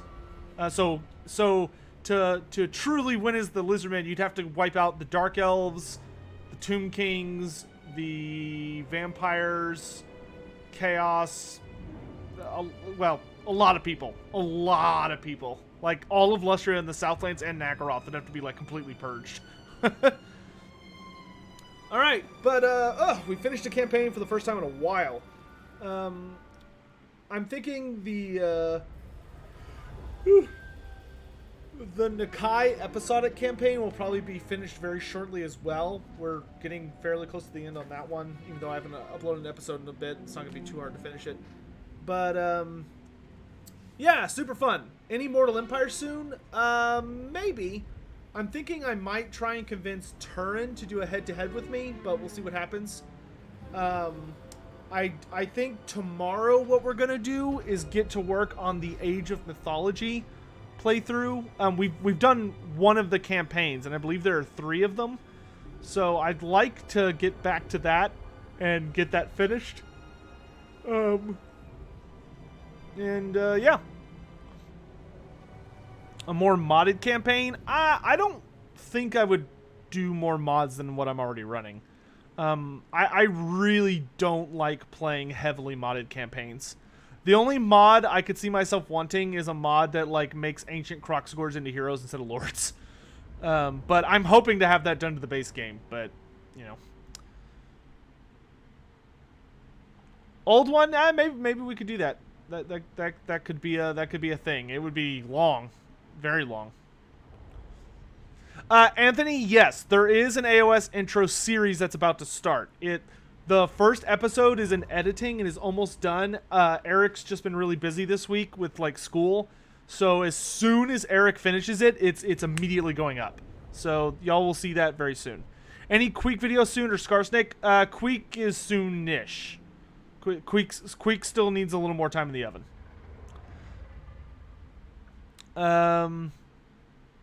Wiping out greenskins sounds impossible given how they reproduce. It's not impossible, it's just ludicrously difficult. Could the Wood Elves make a case against being purged as they've been claimed by the Forest and the Forest is supposed to be there? I think the Lizardmen would make an exception for the Wood Elves. It would probably take some debate from the Slann, but they would not want to destroy Athel Loren. They really wouldn't. And since the Wood Elves are bound to it and are part of the forest, they'd probably... They would have to think about it. But I think ultimately they would not want to wipe out the Wood Elves. But in any event, guys, that's going to be it for today. I got to make some phone calls and check in to see if I need to run some errands. And if I don't, then I'm going to go paint. Or maybe take a nap. A nap sounds kind of good. But anyway, thank you all for joining me. This was a lot of fun. We wiped out the Gorok campaign in about 4 episodes? 5 episodes? Something like that. So, yeah. In any event, thank you all for watching. Stuff will be coming up soon. The AoS series will be starting any day now. I'm hoping to get the Greenskin Q&A out any day now. Probably next week, I'm hoping. And then other shit. So in any event, thank you all for watching. I will see you next time tomorrow. So take care of yourselves and have a great day, guys. I'll give y'all some outro music and all that jazz. What's a good outro music? Let's just do this.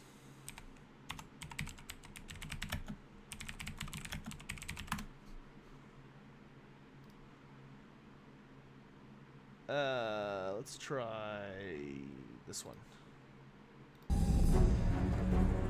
That'll work. See you guys later.